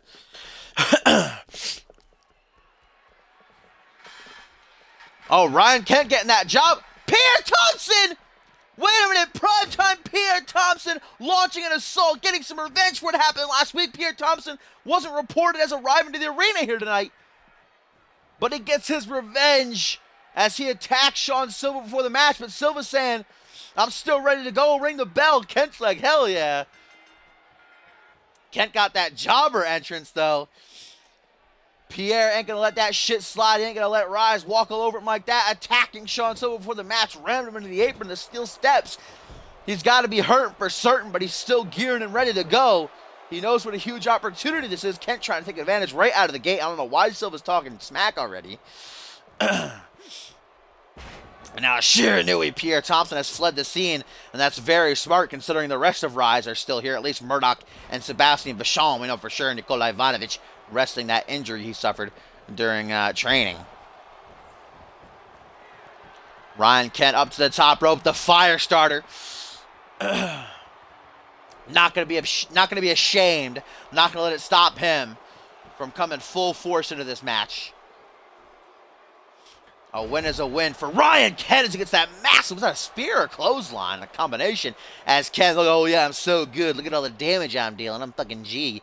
I'm the greatest of all time. Kent has got to have one of, if not the biggest egos, and not just CMV, the wrestling world. Don't even know how anybody could stand in a room with this guy, stand in the ring with him, and be suffocated. How much he likes himself. Like's not a strong enough word, how much he admires himself. Sean Silva, though, look at that rotation neck break right down onto the shoulder. Going to turn him around. Silva waiting, not quick enough, though. Irish whip going to put him in the corner. This is the main event of Thursday Night Genesis, edition number 68, my friends. Supposed to be Bison battling Furious Frank, but of course Furious Frank sent home after he launched that brutal and just honestly despicable attack on Bob Luger's father, Lex, the legendary Lex. On old Dragon Scarf from another dimension right there, just phasing through him. But Bison was still in action a little bit earlier tonight. He suffered that surprising loss to Randy Borton, the Moo Moo Man, baby. He's a fucking tank this season. Now 12-1. See if Ryan Kent will match his loss, or if he'll head into Point Break with the momentum on his side. Misses that Swanton bomb at the second turnbuckle. Sean Silva trying to capitalize, but cannot. As Ryan Kent right back to his feet, kneeling position. Have to sit down, give me a couple minutes to list every single accomplishment Ryan Kent has ever achieved throughout his career. An NXT original, former NXT champion. Debuted on the main roster, becoming a hardcore champion. They're becoming a Money in the Bank winner, world champion, an international champion, an Anarchy champion, Money in the Bank winner, big old single knee face breaker, vintage Ryan Kent. You already said, I think, he's a Money in the Bank twice. He only won Money in the Bank once. That's just a big accomplishment, you know? He actually gave Justin Sane the shortest reign in CMV's history when he cashed in at Bad Blood after the Elimination Chamber. Nice back rotation suplex there by Double S, the leader of Rise. Gotta give him a... I really don't want to because I don't like Rise and I hate Sean Silva, but, you know, gotta give him some credit for going through with this match. Ryan Kent has won an Elimination Chamber, yes. Back in NXT, actually, where he won his first NXT championship. He eliminated, I think, 4 of his 5 opponents in that chamber to win it. It was a big thing. Cop likes to brag about it a lot. Surprised you don't know that. Doing a little bit of a jig now is Sean Silva.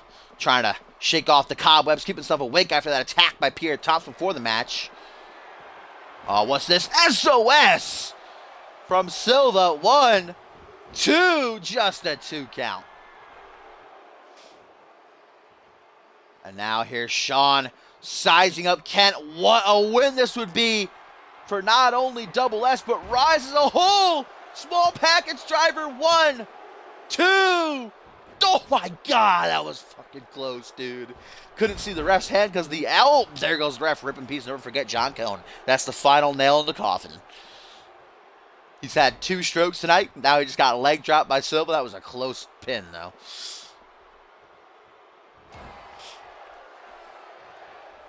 Jawbreaker there by the fire starter. Don't forget that light heavyweight championship reign, of course, he had. And last season spilled in the beginning of this one. 4 months he held that title. Most defenses not only with that championship. What is he doing here? I've never seen Kent do this before. Oh my God, Tornado DDT on the outside of the ring. Kent just bringing something new to the table every single time I see him in action. And the fans chanting, "This is awesome now," for this main event matchup on Thursday Night Genesis. As I was saying, though, Ryan Kent with 9 total defenses as light heavyweight champion, the most in CMV's entire history. Like I said, no doubt he is a future Hall of Famer, but retirement is far off for him. No time soon for old Kent. Referee at a count of 6 right here. Got to be careful. Takes a bow to his admiring fans. That 5-second pose. 7 gets back into the ring. Sean Silva going to eat a second one of these single knee face breakers.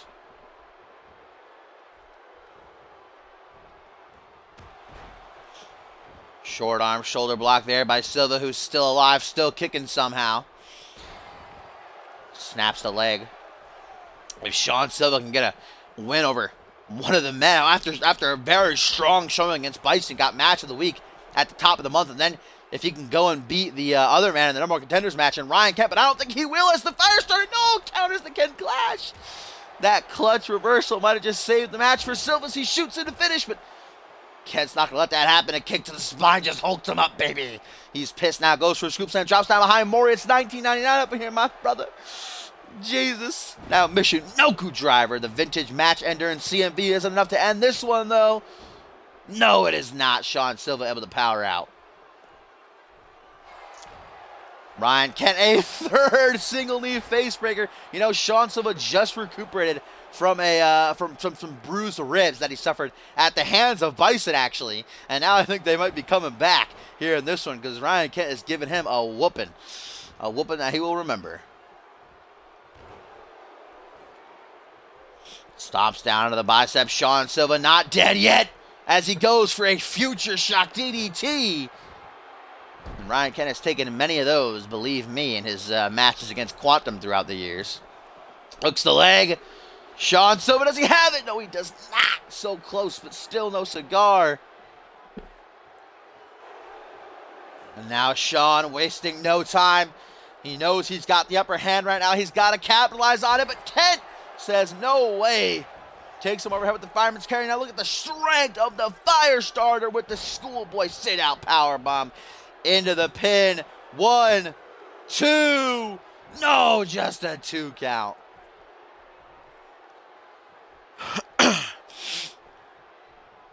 Main event, and it has been, oh my God, a 4th single knee face breaker. Finally, he's busted open. I was wondering. He's got that Vaseline on deck tonight. Took him ages for the blood to start pouring. As Kent, cocky as ever, of course, just has to do a cheeky little taunt. And now Kent lying in wait, dagger-eyed, as he finally gets off the Kent Clash. Tucks the arms, slams him face first, rolls him over. 1, 2, 3, and Ryan Kent is victorious. What a matchup, though. Gotta give it to Sean Silva for even competing despite the pre-match attack from Pierre Thompson, then giving Kent a run for his money. What a match. That might have just beat out Salim Ismail versus Blake for match of the night, if you ask me. Yeah, the single knee faceberg is indeed a sig. I mean, that's Kent's like most recognized move. The staple.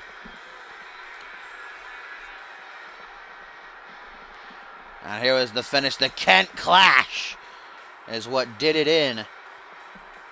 As Kent heads into Point Break with more momentum on his side. Can he get past Bison, though? Or was BORTON just lucky enough to survive earlier tonight? That Alpha World Championship is calling his name. And what's Sean Silva's response going to be to that attack by Pierre Thompson? Was not Rise's night. That's for sure. As now Kent will hop on his personal jet, fly to London, England, because this Saturday, remember, at Milestone, he will team with the Alpha World Champion Furious Frank and John ready to do battle with Bison, Randy BORTON, and Bob Luger. 6-man tag team matchup. Much more this Saturday as well. Of course, the headliner showcasing that event, the Blue Abret, Chris Andrews in his backyard. Going to be challenging Zach Cage for the Anarchy Championship. Going to try to become a 2-time champ. Bring that belt home to Monday nights, baby. Oh, we got a news alert. Sean Silva dead? Oh, no. Pierre Thompson attacked Sean Silva before his match, determined to hurt his opponent. Indeed, he got his revenge, and clearly that ended up costing him. Who knows if Kent would have beat Sean Silva either way if he was clean, but you certainly have to attribute Pierre Thompson's attack, pre-match assault there. Paul Devine is a 4-time tag team champion, Maury? Come on, guy. 4-time tag team champion, former Anarchy champion. Mark, come on, dude. Dude, come on, Maury, dude. What's up, dude? You gonna disrespect Paul Devine like that, fam? You disrespect him like that, dude? Oh, Bob Luger cutting a promo. I don't believe so.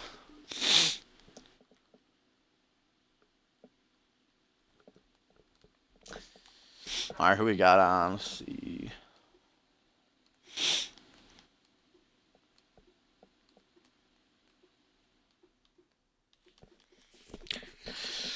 I don't think we got anyone on for a dank live event. Might just be me and my sexy voice. Image? Should I invite Image? Should he hop on in here? Gumbo, where you at? Fuckboy Echo? What are you doing? Where's that big Eck commentary?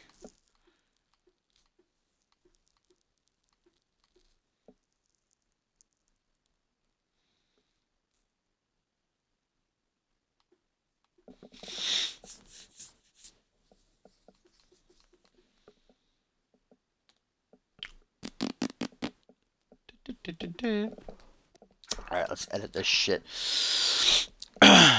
Get Bob Luger out of there. Alright. We have got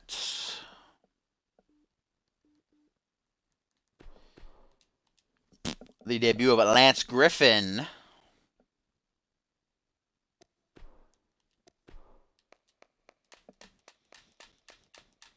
Kent killed my soul. Battling Elijah Stewart.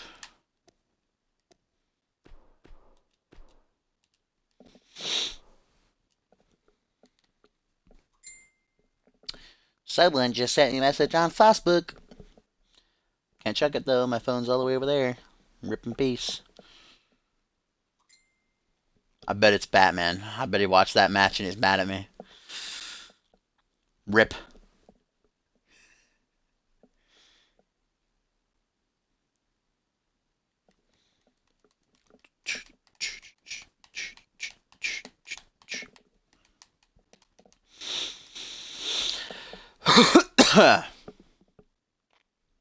VS.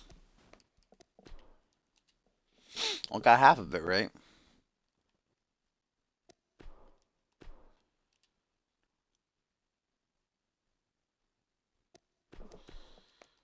'tis Killjoy coming to the tag team division as he brings his good pal, fellow clown Schizo into the mix.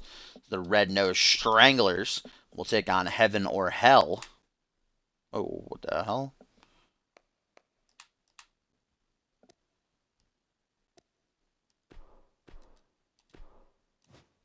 Oh, he's teaming with Dean Ambrose, apparently.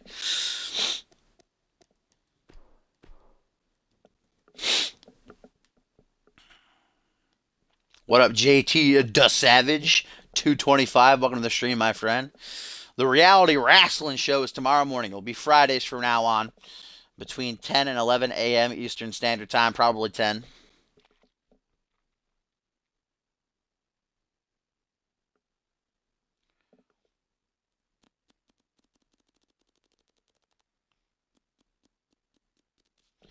We're just waiting for that video, Hellish. We're waiting for the continuation of the Nazi. What was it? The Nazi? I don't know. I don't remember how I watched that video again. It's been a long time.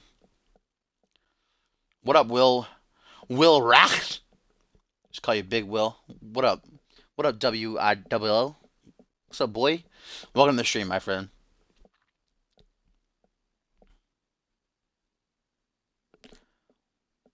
It's loading screen now. It's having a good old time.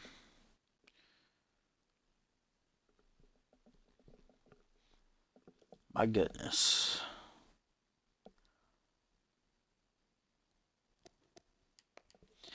Last but not least,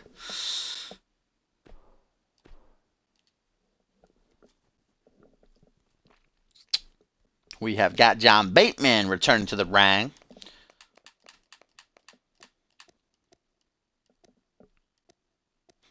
Fucking Nazis. And he will take on Bryce Hurt.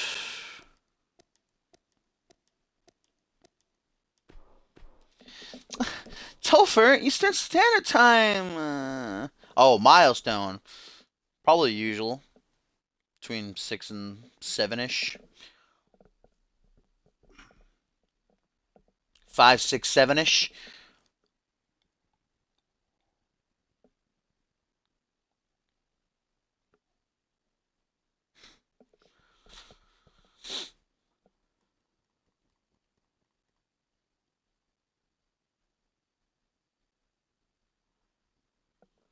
I mean, you just need to get ninjas to fight Hellish. Randy Borton versus Zach Cage. Alright, where's that winner shit at, Echo? I think you're the only mod here, so do it twice, baby. Rev it up. Baby.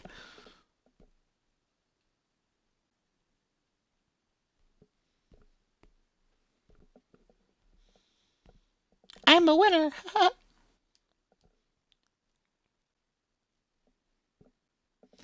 I'm gonna win the whole dang thing. Oh, Topher, you did win. You can see into the future. Oh, Topher, a Tomcat. What a combination. Topher just stays winning every single week, though.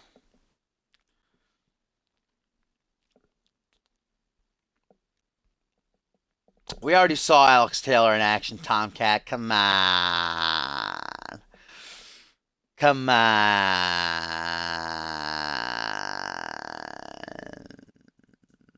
I want to do a Fatal 4-Way.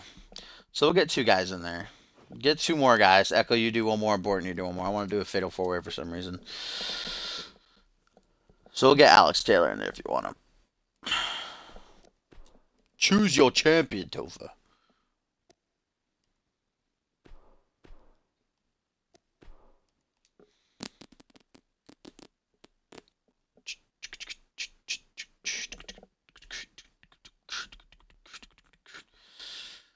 Nice, Echo.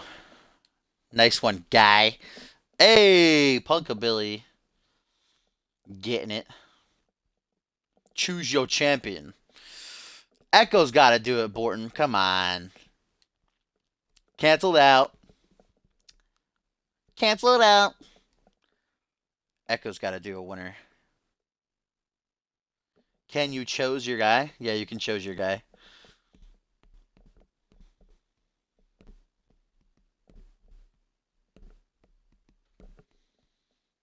Topher, you fucking cheese wheel. Echo, are you gonna do winner or not?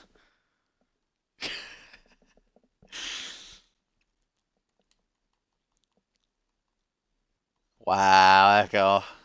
Wow. Cheesing out. I see. I see you. How about a six-man battle royal then? Let's get even two more guys. Should we do a six-man battle royal? We haven't done one of those in a good while.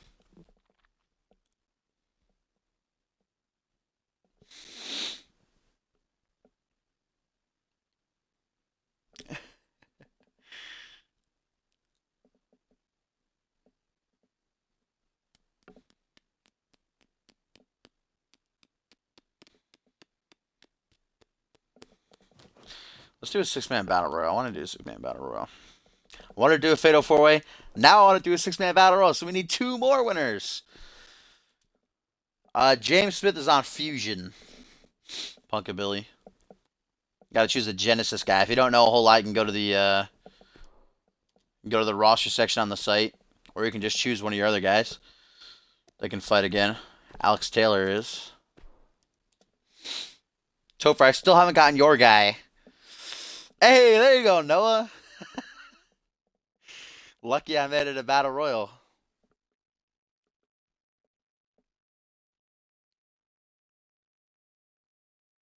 And Maury. All right, so we need someone from Topher. We need someone from Noah. We need someone from Punkabilly. We need someone from Maury. And we need someone from Echo. Big Eck. Big Sal.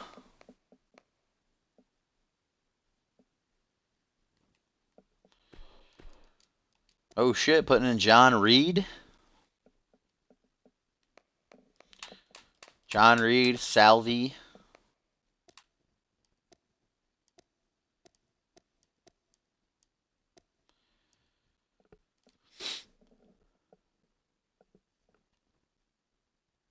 Oh, Topher said John Reed?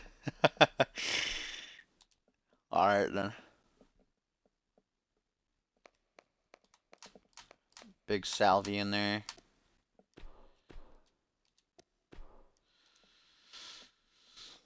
Alright, so we have Punkabilly and Maury. Yeah, where the fuck you at, Maury? Gonna have to get another winner if he doesn't return in 10 seconds.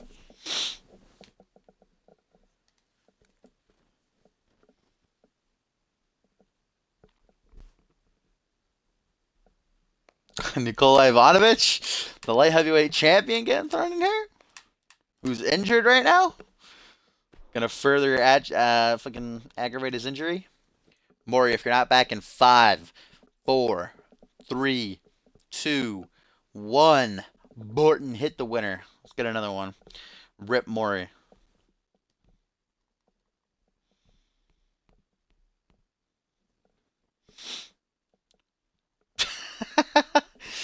Again. Hey.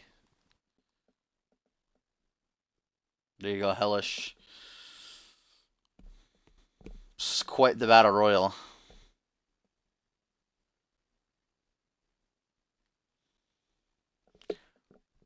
I mean, it's a live event match. It's canon, but like it's a live event.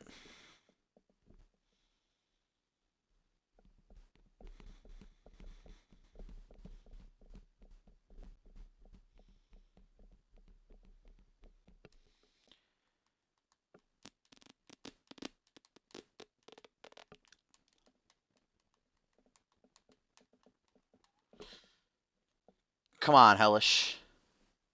Get it out. OLFA.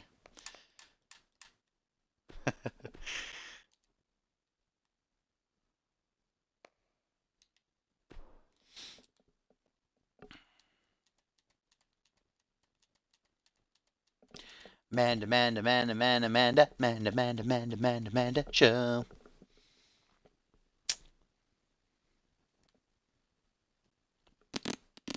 Oh, this song's stuck in my head right now. I don't know why. Doesn't even matter how hard you try. Just keep that in mind. I'm kind of a little bit tired, so I think So I think since Hellish and Maury are here, we'll do this match, and then we're going to sim these two, and then we'll do the main event. I'm a little bit tired right now. The stream's been going on a long time. It's been a long one. So I think we'll just do those two. Sim the other ones. Whoa.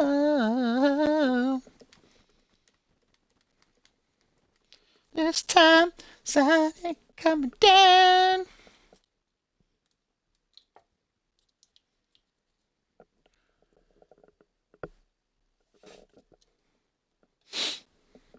New day.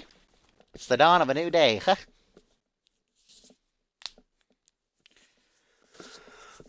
A tag match is probably a good 20 minutes or so.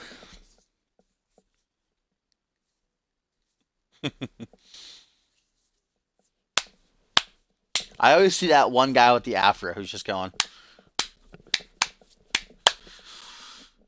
He's always the first one I see when the shit plays right there. Bob Ross, partying hard.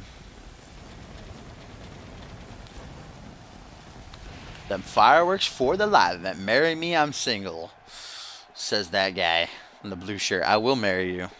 Look pretty hot, to be honest. Come, come, give me kisses. San Antonio, Texas, where we repping from live tonight. This live event. Whoa. Alright. So we'll play this first matchup, then we'll exit out, sim the other two ones. And then we'll play the Battle Royale.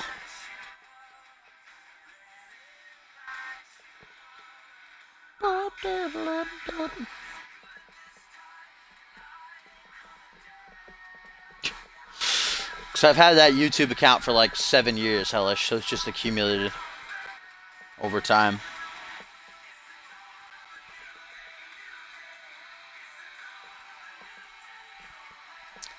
I'll turn that shit off. Song gets annoying after about 5 seconds. I think the longest match in CMV history, besides Royal Rumbles, which are just naturally long, they're usually like a half an hour each. But like the normal longest match was probably a tag team match between, I believe it was the Mexican Militia and I think Heaven or Hell. I know it was the Mexican Militia and someone, I think Heaven or Hell, on an episode of Raw that literally went on for an hour. We just had to end up calling it a time limit draw. Just sitting there so long. Either that or the steel cage match between Dave Turner and Paul Anderson. That was like 45 minutes long. They were both dreadful. Those matches are seared into my brain. But kicking off this live event, ladies and gentlemen, we are going to see the debut of Lance Griffin. Just getting a look at him. Seems like a very unique man. I think him and El Jefe might get along if they ever bumped into one another. And he will be taking on, of course, the veteran in the ring, Elijah Stewart, the Good Vibes kid who fell out of the Light Heavyweight Championship tournament last week on the live event, losing to Bill Maverick due to some ringside interference by El Jefe and Maverick's Unholy Alliance pal, Gluttony. Going to try to bounce back now. Put down some young talent, borrow Borton's golden shovel. Tonight, also on this live event, we'll see an over-the-top rope 6-man battle royal.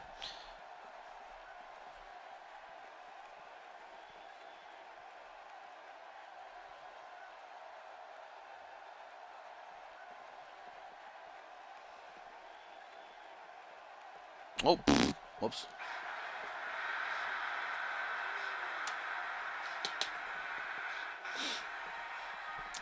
Guys, tomorrow morning, make sure you don't miss Reality Wrestling between 10 and 11 a.m. Eastern Standard Time. More than likely 10 is when I started, when we did it last week. From now on, it's going to be on Fridays, though. Some good matches there. The final 2 first-round matchups in the Light Heavyweight Championship Tournament. And then this Saturday, of course, usual time between 5 p.m. and 6 p.m. Eastern Standard Time. The 2-year anniversary of Community Universe Mode. The 31st of December, live from London, England. Milestone. Some great matchups there. Headlining it, Chris Andrews, the Bloody Brit, battles Zach Cage for the Anarchy Championship. Elijah Stewart ready to go here. Good Vibes kid. Been a little bit of a slump the past couple of weeks. Bad mood. He did let out that tweet on Genesis, though, offering a truce with El Jefe after the bad blood they've spilled lately.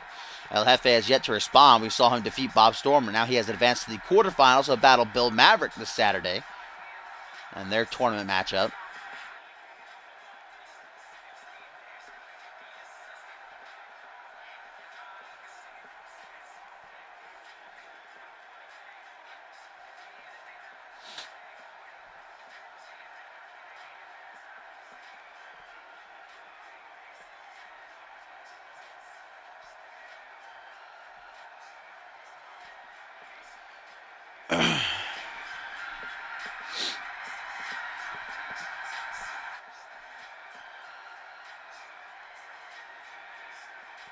Can Elijah Stewart whip out that golden shovel, bury some young talent, or Lance Griffin get a big old win in his debut over a former World Tag Team Champion, a multi-time contender to both the International Championship and the Light Heavyweight Championship? Wow, Lance Griffin is very short. I did not see that coming.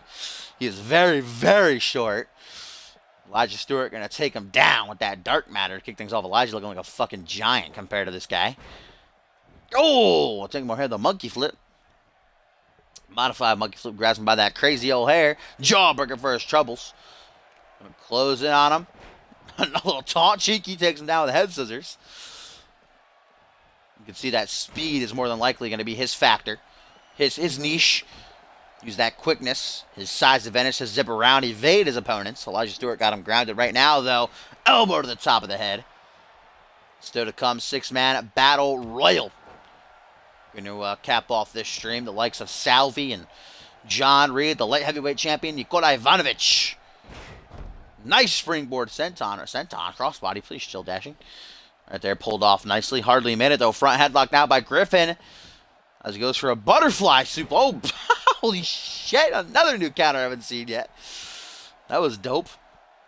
Goddamn. Oh, another stump puller. My absolute favorite submission move in my list, my top 5. Goes along with the leg lock armbar combo and that fucking kneeling camel clutch shit. Brings the knee down onto the kidneys. Elijah Stewart here dragging Lance Griffin out of the corner. Already going to try for a pin? Yes, he is. Hooks the leg. Griffin going to go down early? No, he is not. Only a 1 count, hardly. Barely. Good vibes, kid. Grabbing him by the shoulders. Lance Griffin not having any of that. Big old blow to the ribs. Staggers him back. Tilt the world. DDT connects flush. Repeated stomps while he's down. I can't get over how tiny Lance Griffin is. Are you sure this isn't just King Matt and Paint? Kind of see them too go out sometimes. Two of the shortest guys in CMV currently, I believe. Get Hayden back in here. Get that Munchkin stable going. So Elijah going for the arm now. Tear that shoulder out of its socket. Stewart props him up. Takes an arm drag, though. Whips him overhead. Gets to his standing position. Front headlock now by the newcomer. Big old elbow right to the back of the head. Leaves him open for attack. Irish whip into the corner. No, off the ropes. Catches him with a hip toss. This match going a million miles a minute as now Griffin up top of the leg drop. I think that was just his ass right in his fucking face right there. I don't think it was a leg drop. It was a butt senton right there. European uppercut for his troubles. Now the Good Vibes Kid closes the distance. Going to put him in the corner. Up top he goes. Stewart now. What is he looking for here? I believe we are going to get a Frankensteiner. That's one way to enter CMV. Flying high off the top as Stewart now. Good vibes. Plants him face first into the canvas. Gonna look to follow that up with the Brain Buster, baby. No, he is not. Lance Griffin back to his feet, shakes the cobwebs. Has to snap two, turn to ties. Leg drop again. As now he goes up top, a risk taker it seems. Gonna take the plunge. Will it pay off? Just gonna point at Elijah. Waits for him to get up to his feet. What could Lance Griffin be looking for here? Crosses his arms. Oh, I don't even know what he's going for there. I think maybe a missile dropkick of some sort. Elijah Stewart can't capitalize off the counter. Does off of that one, though. Drops down behind. Not for long. Front headlock. Into the midsection. Maury. I know you're not here, but it's 1999 up at this bitch now. A Brain Buster. Looking to bury that young talent. Hooks the leg. 1, 2, 3, and Elijah Stewart going to pick up the win. That was a slick ending, though. The counter after counter after counter after counter, right into the brainbuster to bring this matchup to an end. Too many risks taken by Lance Griffin in that match. Elijah Stewart able to capitalize. That golden shovel was on deck tonight, boy.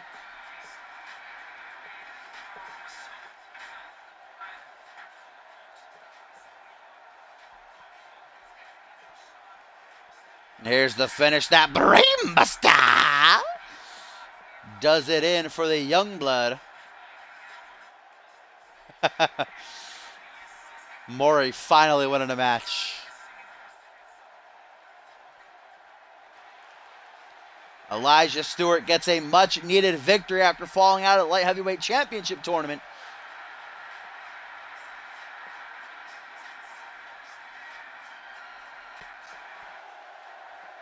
Making sure that hair is intact. So close now, give it up for the whole town. We're going to exit out because we are going to sim the next two matches and then do the winner match. Oh, I hate this fucking song. I don't know why I picked it for Genesis.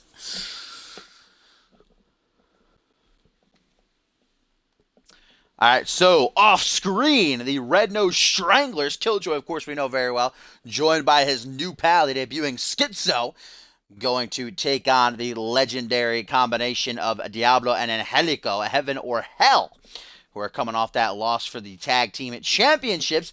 So let's see if these guys can debut with a big winner. If Heaven or Hell will bounce back, now the Red Nose Stranglers going to put down the veteran duo, as now we see John Bateman back in action. He is taking on Bryce Hurt. I was tired. That's why I wanted to send the match. I'll do it for you, Batman. I'll do it for you. But we're going to put it on fast, though. If you're going to stay, I'll do it for you. We'll watch this one. John Bateman in action. Made his debut last week in a losing effort to Jeremy Blake. He takes on Bryce Hurt, who has not had a good season thus far. Only one win on his record, and that was in a dark match. Should have let me simmed it, Batman. He probably would have won. You can only win dark matches. After he fell out of the Light Heavyweight Championship tournament to his rival Kaiva last week. Live by you was.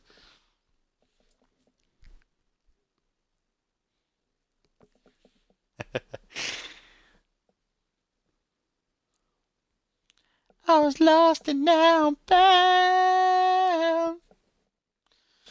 But the question is, Batman, who are you going to copy next on the site? You should copy me and I'll give you an admin pin.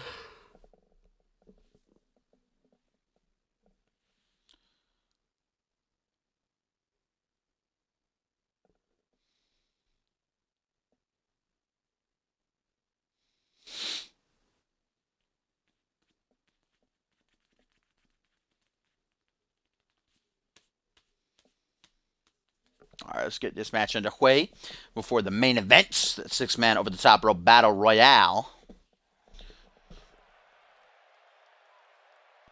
Whew.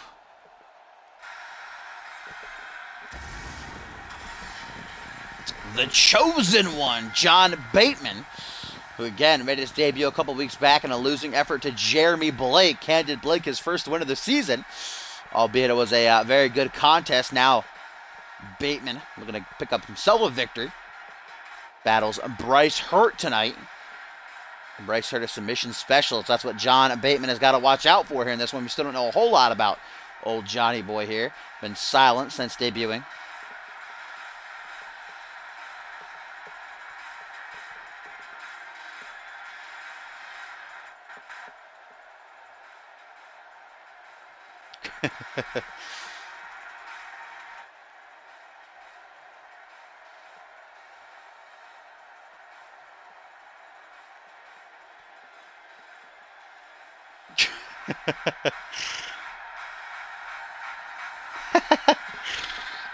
I want Rex to win the U.S. I'm a little bit biased. I want Rex to win the U.S. title so bad, so that he finally has it and then acts like he isn't the champion. I mean, that's just what's got to happen.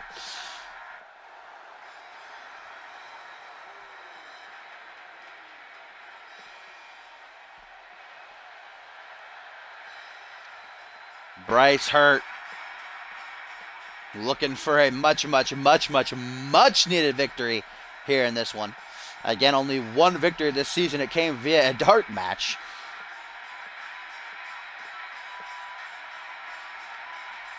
After falling out of the light heavyweight championship tournament, much like Elijah Stewart did just moments ago, going to try to get back on the right track. Really get on the track for the first time, rather.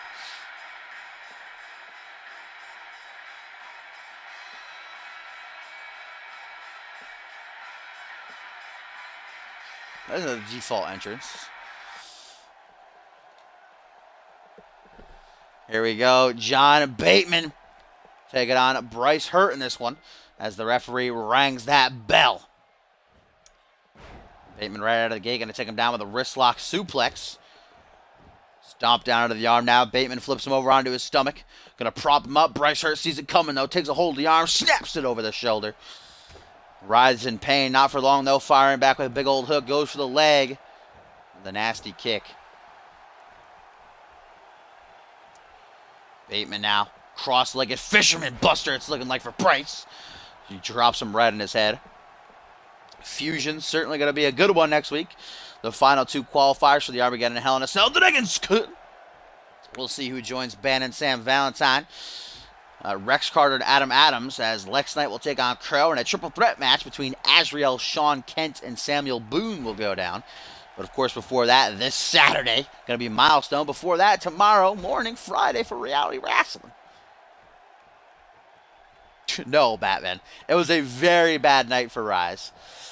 About a half an hour long tag team match, they lost to the Misfits, and then Pierre Thompson attacked Sean Silva before his match with Ryan Kent. It was actually still a pretty good match. Sean Silva held his own, but Kent ended up getting the win in the end. Yeah, I think Murdoch and Sebastian would have won, but their new tag finish glitched. Like 90% of the tag moves in this game. So they're going to have to change it back to the big boot. He's going to just reverse DDT right there by Bateman to get out of the... Oh, a little bit of a jig with the feet there. Juking and jiving. Drops him with an elbow. Hops over out into the apron. Johnny Boy looking to take a risk here. The Chosen One lands a successful elbow. Props him up to his standing position. Kicks out the back of his leg. Because, you wouldn't stop complaining about the atomic drop big boot. You bitch. 7 kicks to the chest. That final one, bam! Right to the back of the head. Lays him out dead. Well, not dead, but he's certainly hurting right now. Still alive, though. Launches him back. Grabs him by that long hair. Sweep up, though. 1999 is turning into right here. As John Bateman looking to close this bout out. Lifts him up over the shoulders. And a big old swing out jawbreaker. Okay, can't get to the pin, though. Wasting a lot of time. 1, 2. No, just a 2 count.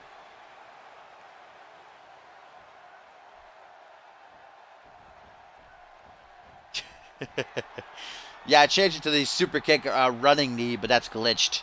They keep breaking up their own pins. Nice knee to the gut right there. That was a nasty knee to the gut. Wasn't very nice. Maybe cringe over here. Grabs hold of that headband. Eats a boot to the face. Bryce Hurt still kicking. Off the ropes goes. Catches him on the rebound with a spear. Letting out a mighty roar here. Live in Houston, Texas. The 450 one. More bang for your buck. Nice moonsault right there. The fall is a swing out cutter. The one that John Bateman just hit is a jawbreaker.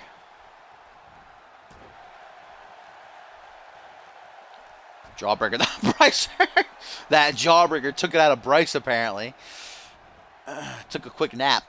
Just a quick second nap. Connects with a punch to the gut. Drags him through the ropes. And Hurt now beginning to mount a bit of a comeback. Right into the pin with that one. 1, 2. Just a 2 count. Gumble's watching Haley's stream. By the way, Batman, we got to get in Haley's stream tomorrow night. She's doing a giveaway. Got to be there.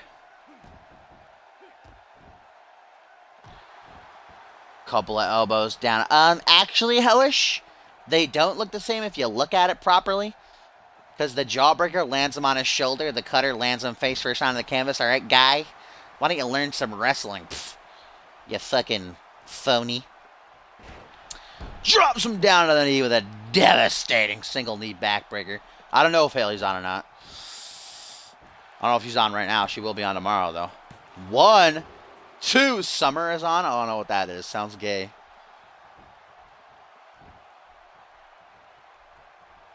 I'm talking about Borton's tomorrow. She's doing it on the 30th. I was in her stream last night, guy, all right? She told us. Well, Bryce hurt a headlock driver. We don't see him hit a whole lot of Sigs and Fins. I only know the Hurt Locker that he usually pulls out. Oh, Bryce hurt now. What's he going to go for? Bateman turns around, but he saw it coming. Great wherewithal to reverse that finisher attempt. I don't know if he just reversed it back, though. Oh, what a senton. Actually, technically, in CMV time, it's fall right now. Forward Frushin. Oh, I think Bryce hit his face on the bottom turnbuckle. This guy is a klutz. What a goofball. Looks the leg, though, looking for the win. Just a 1 count. As this matchup continues to come on the live event. Wrapping things up for this stream. A 6-man over the top rope battle royal. Featuring some big names. Salvi, John Reed, the light heavyweight champion, Nikola Ivanovic. I'm going to be in it. Oh, what a knee from Bateman out of nowhere. Dave Turner-esque as he hooks the leg and wraps. Oh, what? John Cone stays screwing people, baby. How did he kick out of that knee trembler, though? Got to give Bryce Hurt some props for that one.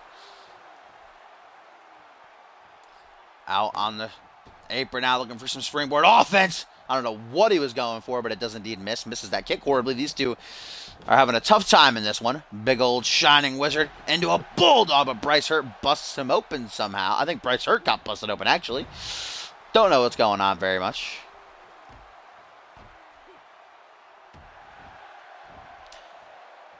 Couple of elbows now to that headband, which is covering what is sure to be a nasty gash. Oh my God, maybe not. It's bleeding everywhere. That is a very nasty gash. Referee might have to stop this matchup right now. I don't even know how I can't even see his eyes. It's just a big pile of blood. That's what I'm looking at right now. Oh, McGillicudder. Just going to fall over into the pin after that wicked neckbreaker. 1, 2. Still only a 2 count. Bryce Hurt going strong.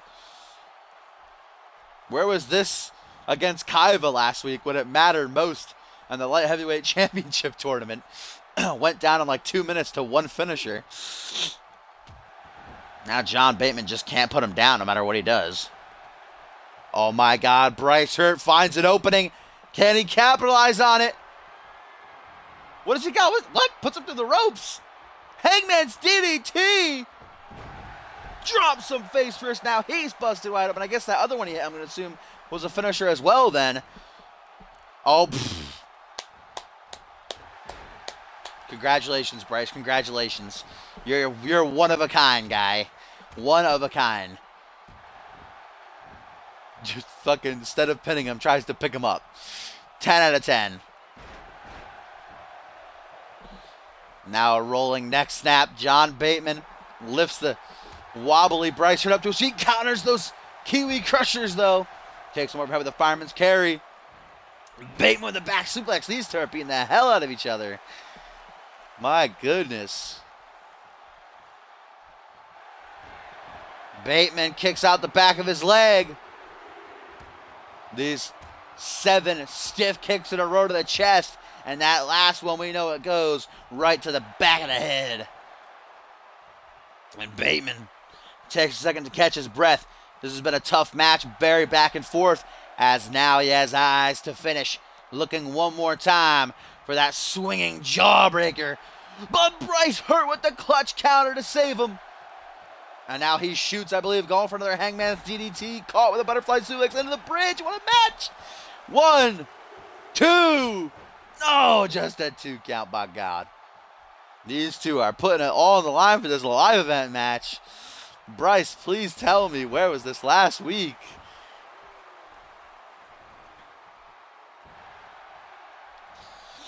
As now Bryce up on the second turnbuckle, looking down at his opponent, beckoning him to rise to his feet as he launches off for a blockbuster. Now a seated position is going to go for some elbows to the chest. Bryce Hurt, though, look at the blood, man.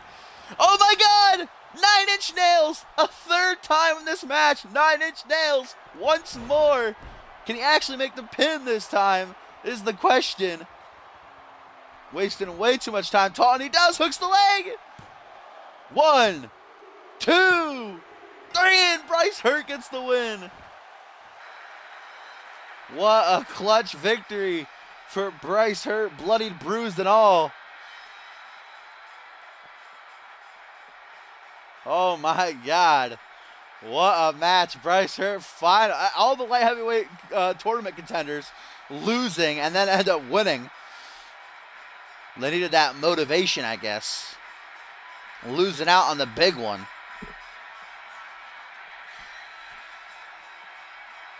What a match, though.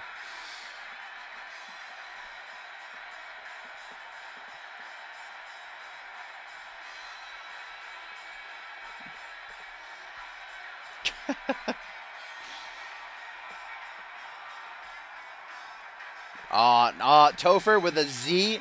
With a Z, Topher? Come on.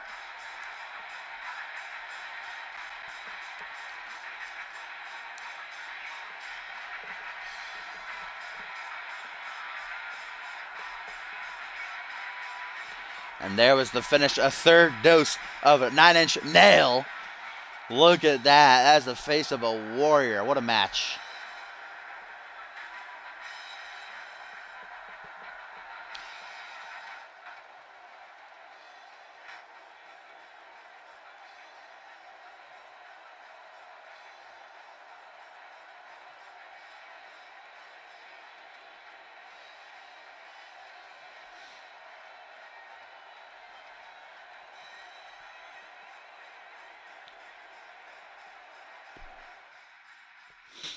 Here we go, wrapping up the stream. Ladies and gentlemen, an impromptu over-the-top rope battle royal.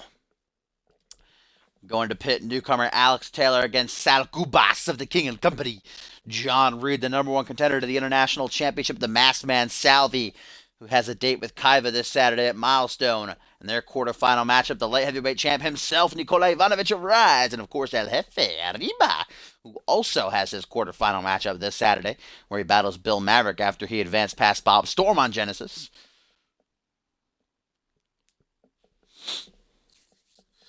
See which of these men can get some momentum going their way.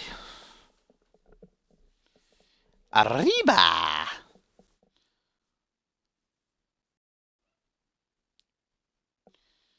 Oh shit, your boy Salvi coming in to do some work. Got that tag victory, of course, alongside Kaiva. They worked well together. I said there was a little bit of tension you could obviously see when Kaiva refused to tag in Salvi for a good 10 minutes, but pretty good matchup. Go 1-on-1 this Saturday. Like I said, looking forward to that matchup.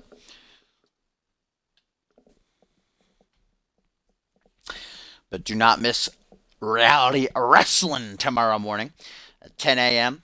Eastern Standard Time to get the final 2 first-round matchups, as King Matt will be battling Logan Cunningham, and Dmitry Nurmagomedov, the Big Russian, battles Max Black. See if it's either Dmitry or Black battling Salim Ismail. And Father Victor will take on either King Matt or Logan. Beards and masks. Beards and masks. Just looking at this lineup, if you're that type of guy who goes for something like that, I'd probably give the advantage to Sal Cubas here. He's the tallest man of the lot, 7 foot tall, whereas the majority, the rest of these guys are light heavyweights. Of course, light heavyweight champion Nikola, Salvi, El Jefe, and John Reed is actually a light heavyweight. I believe he might be right on the line. I think he is. I'm not too sure about Alex Taylor, but certainly has that height advantage, which could be beneficial and an over the top rope battle royal type scenario. Shades of things to come in 3 months' time. The 5th annual CMV Royal Rumble. But of course, like I said, this Saturday milestone. And then we begin the final stretch to Point Break. Next month, October in Universe time, we get the Spooky Dark Carnival returning. It's going to be a good one. Regicide to follow that, where every single championship in CMV will be on the line.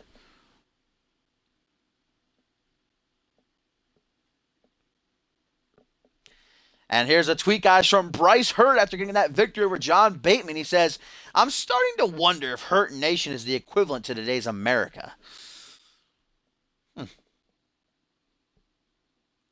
That's something to ponder. I'm pretty sure John Reed is a light heavyweight. Of course, he's got to be careful in this matchup. You can see right there those busted ribs that he received at Validation. Getting 2 eliminations for Genesis, but his ribs were worked the entire time. Put him out of action the past 2 episodes of Genesis. Gonna try to hop in there, get some momentum before his title match against Randy Borton at Point Break. Yeah, I think everyone in this match is light heavyweight except for Sal Kubas. I think they're all pretty much under like 6 foot. Sal Kubas at 7 foot. John Reed might be like 6 foot something.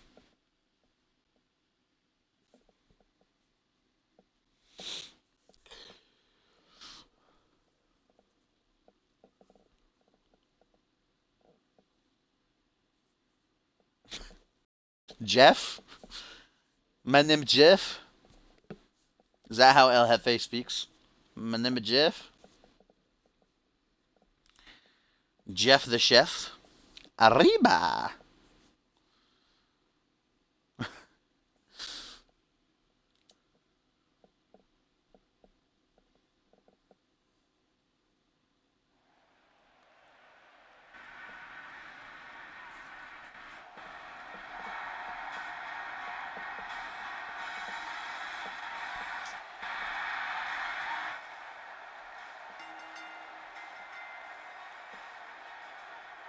Those eyes, though. Debuting just last night, just earlier tonight, I should say, on Genesis, against the returning Caden Ken Rustin. And a losing effort, though, putting up a great fight. It's a pretty good matchup between the two. Certainly proven he's no pushover. Alex is definitely not 6'3 or 6'4. I can just see him coming down the ramp right now. He's definitely not.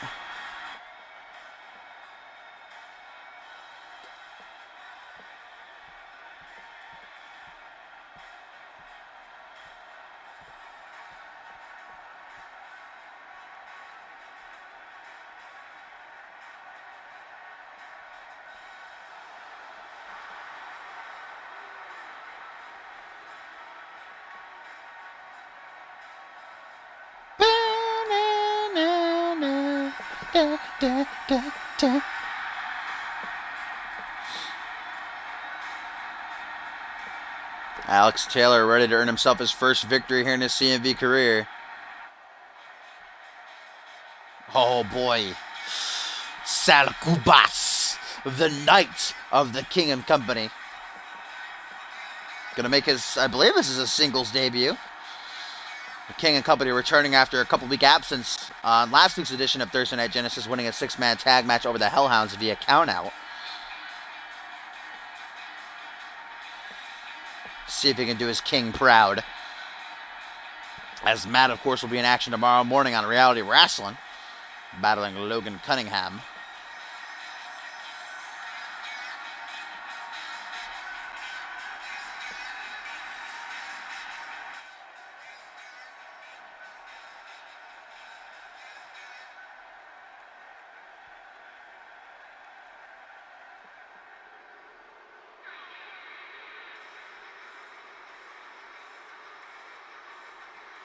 And you can just hear this audience in Houston, Texas, the boos, man, just overwhelming as the fallen one, John Reed, is set to make his way out here. the #1 contender for the International Championship, who will get his match at Point Break against the Moo Man, Randy Borton. But man, has Borton been on one hell of a streak this past month, beating the Alpha World Champion Furious Frank, and then Bison just earlier today. This is a battle royal. A battle royale with cheese. They don't have pin or submission for 6-mans anymore, which I hate.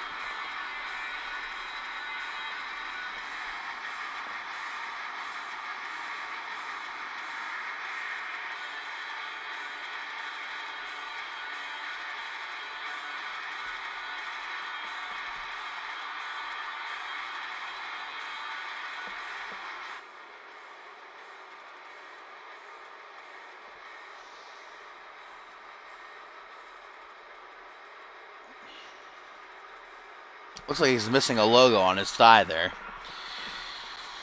Hate this fucking game. Despise this game with a fiery passion. Out next, the masked man, Salvi, could take one step closer to a light heavyweight championship match this Saturday when he battles Kaiva in their quarterfinals matchup.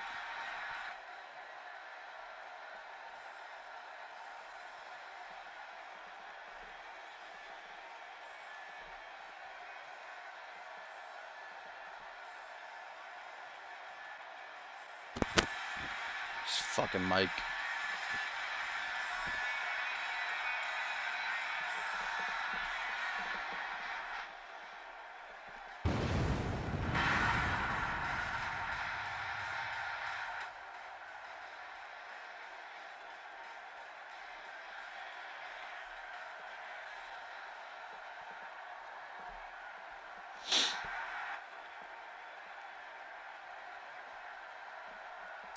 The second to last entrant.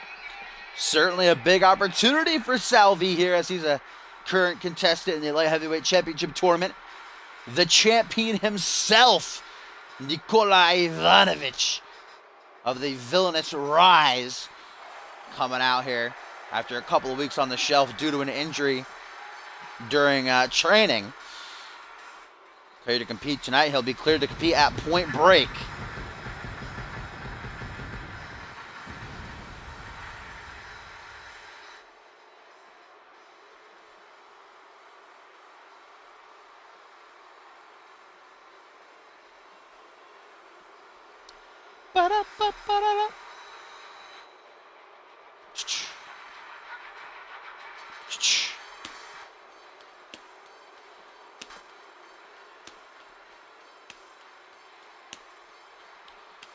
Intense training in my bed.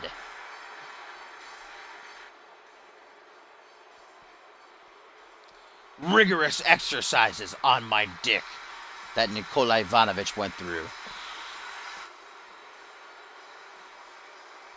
This mic is dying. Might just be because the batteries are low, but it's fritzing out in my ear right now. Nikolai Ivanovic has certainly silenced all the doubters. Majority of them, at least, since winning that belt. Like I said multiple times, the dark horse he was in that 6-man ladder match at CyberSlam. Walked out the victor, though, retained against Elijah Stewart at the Tag Team Cup, rather, in Tokyo, Japan. And is on a streak of wins currently. I think he's currently on a 2 or 3 win streak, as is. And now here comes the man, the myth, the legend, Arriba El Jefe, baby, who got his first win since returning to CMV earlier tonight on Genesis, beating out Bob Storm to advance to the quarterfinals. See if he can outlast 5 others in this over-the-top rope battle royal match.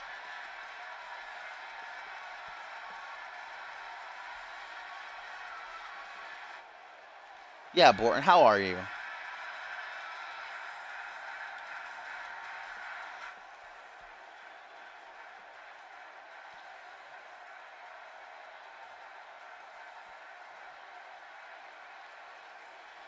Whoa. All right, let's get this shit underway. You guys know the rules of an over-top rope battle royal. You got to be tossed over the top rope, both feet touching the outside to be eliminated. The last man standing is the victor as El Jefe goes right for Alex Taylor. Nikola Ivanovic turns his attention to the 7-footer. Sal Kubas up against the ropes already. John Reed taking it to the masked man, Salvi. Sal Kubas to be the first man out. That would be quite the accomplishment.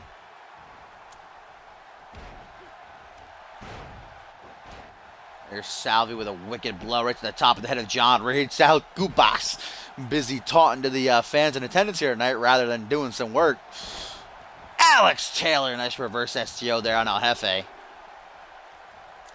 Meanwhile, the light heavyweight champion with a trio of short arm clotheslines there to the Knight of King and Company. All out onto the apron goes John Reed. Those wounded ribs might do him in here as Salvi looks to make the first elimination. Nikola Ivanovic says night-night to Kubas. Alex Taylor taking it to the masked man right now. The masked man and El Jefe, the fish boy. Can't use that same nickname here.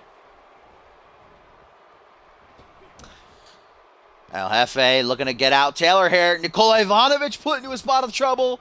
Sal Kubas looking to duck him out here. Boot on the ribs, but Nikola able to remain in the matchup. John Reed now has Salvi in a spot of trouble. Oh, the shoulder thrust right to them wounded ribs. Yeah, see, look at Hellish. Now he's got the logo on his tights. So it's just during the entrance. That's like a Bannon thing where his beard was disappearing. This game, dude, it's so stupid sometimes. I don't get it. Michinoku driver by Taylor there to Fish Boy. The Arriba man. Kubas still doing war with Ivanovic.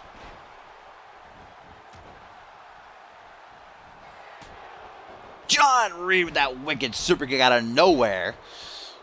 Paying homage to the one and only Paul Anderson. As Sal out onto the apron he goes once again. Light heavyweight champion. Just got him teetering. Whoa. Arriba. Whoa. Arriba. Looking to get out the young blood. The newbie in this matchup here. Nobody been eliminated thus far, which is very uncharacteristic of this type of match. Usually there's two people who get eliminated like right away, and then the last four like dwindle down slowly. As Ivanovic with that nasty implant DDT. John Reed looking to make that first elimination. Salvi hanging on for dear life there. Rolling neck snap from Nikola to Kubas. Salvi stays in it, I believe. John Reed having a tough time trying to get him out. I can't believe nobody's been fucking eliminated yet. Oh, Salvi again teetering on the bottom rope. John Reed just really wants to get him out of here. Meanwhile, El Jefe nearly eliminated Nikola Ivanovic. Nikola Ivanovic going to be the first man out, the light heavyweight champion. Oh, he is! Sal Kubas making the first elimination, tossing out the light heavyweight champion, Nikola Ivanovic. John Reed looking to follow that up with elimination of his own. Has Salvi lean up against the top rope. He's bending over. It's not looking good for the masked man. Meanwhile, El Jefe might get Taylor out here. Oh, Salvi hangs on somehow, some way. Immediately put right into trouble again, though, as Reed's trying to boot him out. I don't know what Nikola was thinking competing with an injury, man. He should have just stayed out to Point Break. I might have just made it worse with this competition here tonight. Oh, John Reed! What's Reed going for here? Oh, atomic drop, and Salvi's gone. Salvi has been eliminated. A boot right up his anus. Not great for him heading into Milestone. And there's Nikola Ivanovic and Salvi eliminated. El Jefe with a Frankensteiner to Alex Taylor as John Reed duking it out with the 7-footer now.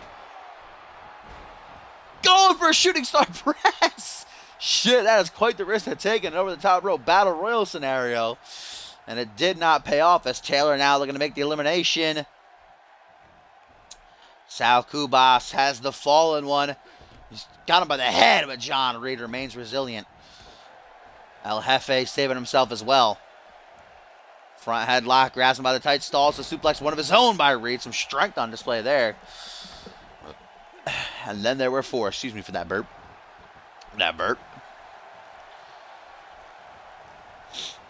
Alex Taylor has the Arriba man on the apron.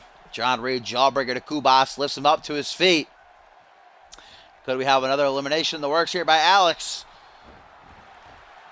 Yes, we do! There goes El Jefe! Not able to follow up on his victory from earlier today on Genesis. And then there were three. Look at the teamwork! by Alex Taylor and John Reed, realizing that they are severely outsized by Sal Kubas here. And then there were 3. Sal Kubas now, I believe John Reed and Alex Taylor are going to work together further here, but Kubas saving himself. Who's going to walk out of this live event with the victory.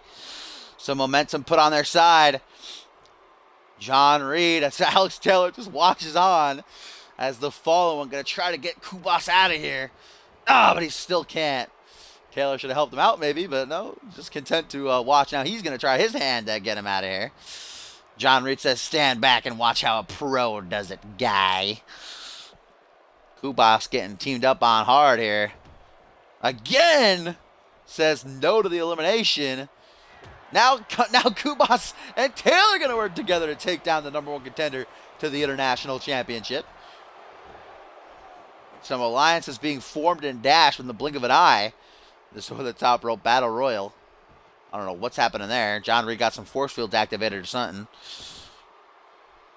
Oh, this is a bad place to be in a battle royal match. John Reed hanging on, but for how long is the question? Can he stay in this one?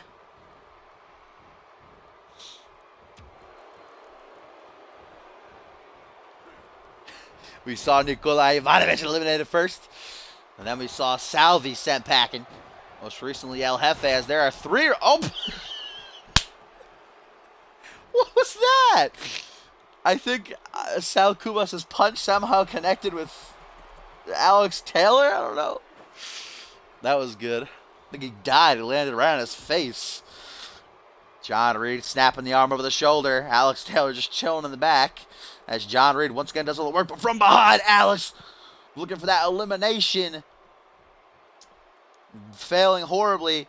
As here comes Kubas. Once again trying to push Reed out. He just can't though. Reed refusing. Reed will not be eliminated that way. How about that overhand punch though? Now look at Alex Taylor and Sal's going to stomp a hole in him. What is he doing here? Oh, mat slam. I just broke his nose. That apparently took it out of Sal. As Alex Taylor once again turning on his ally in this match. Kubas put out onto the apron. Could Alex Taylor make the elimination? John Reed help him, man. I'm just going to watch. Sal Kubas is never going to be eliminated if these two don't work together. Eliminated. Look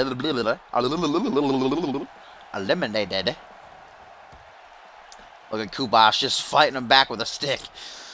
Oh, damn. Clothesline to the back of the head. Counter to counter. The counter to counter. Go counters to counter to counter to counter to counter. What's happening? My God. Hatch suplex. I remember you, King Clash. I remember everybody.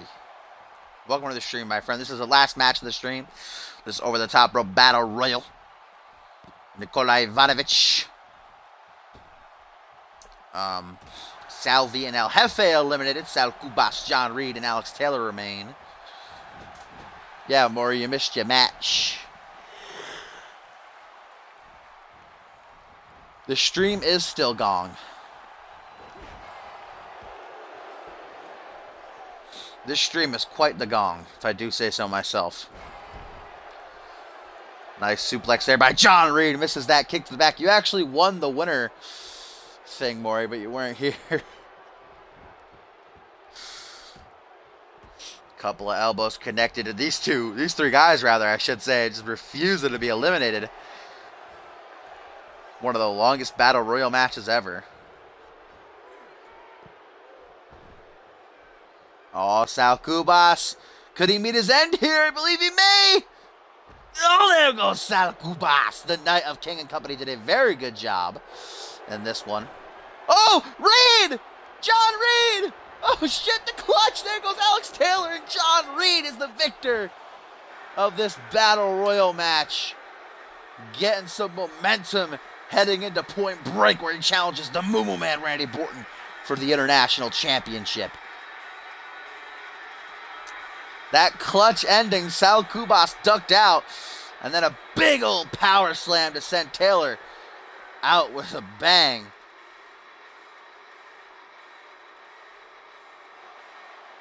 That was one of the longest battle royal matches ever. It took like 5 minutes. for someone to get eliminated. What a win, though, for John Reed.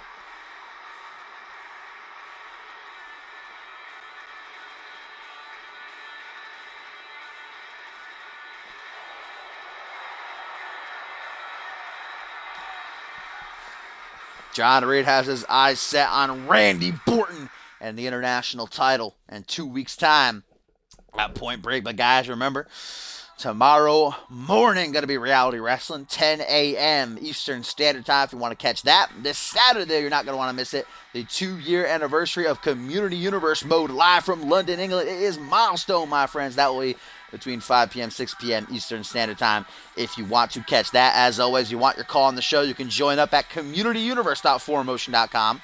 Exclamation point CMV, exclamation point join in the chat if you want a link and the simple steps you can follow to get involved in all the past episodes on my YouTube channel. You can check those out, linked on my Twitch info section. As always, I will see you guys next time.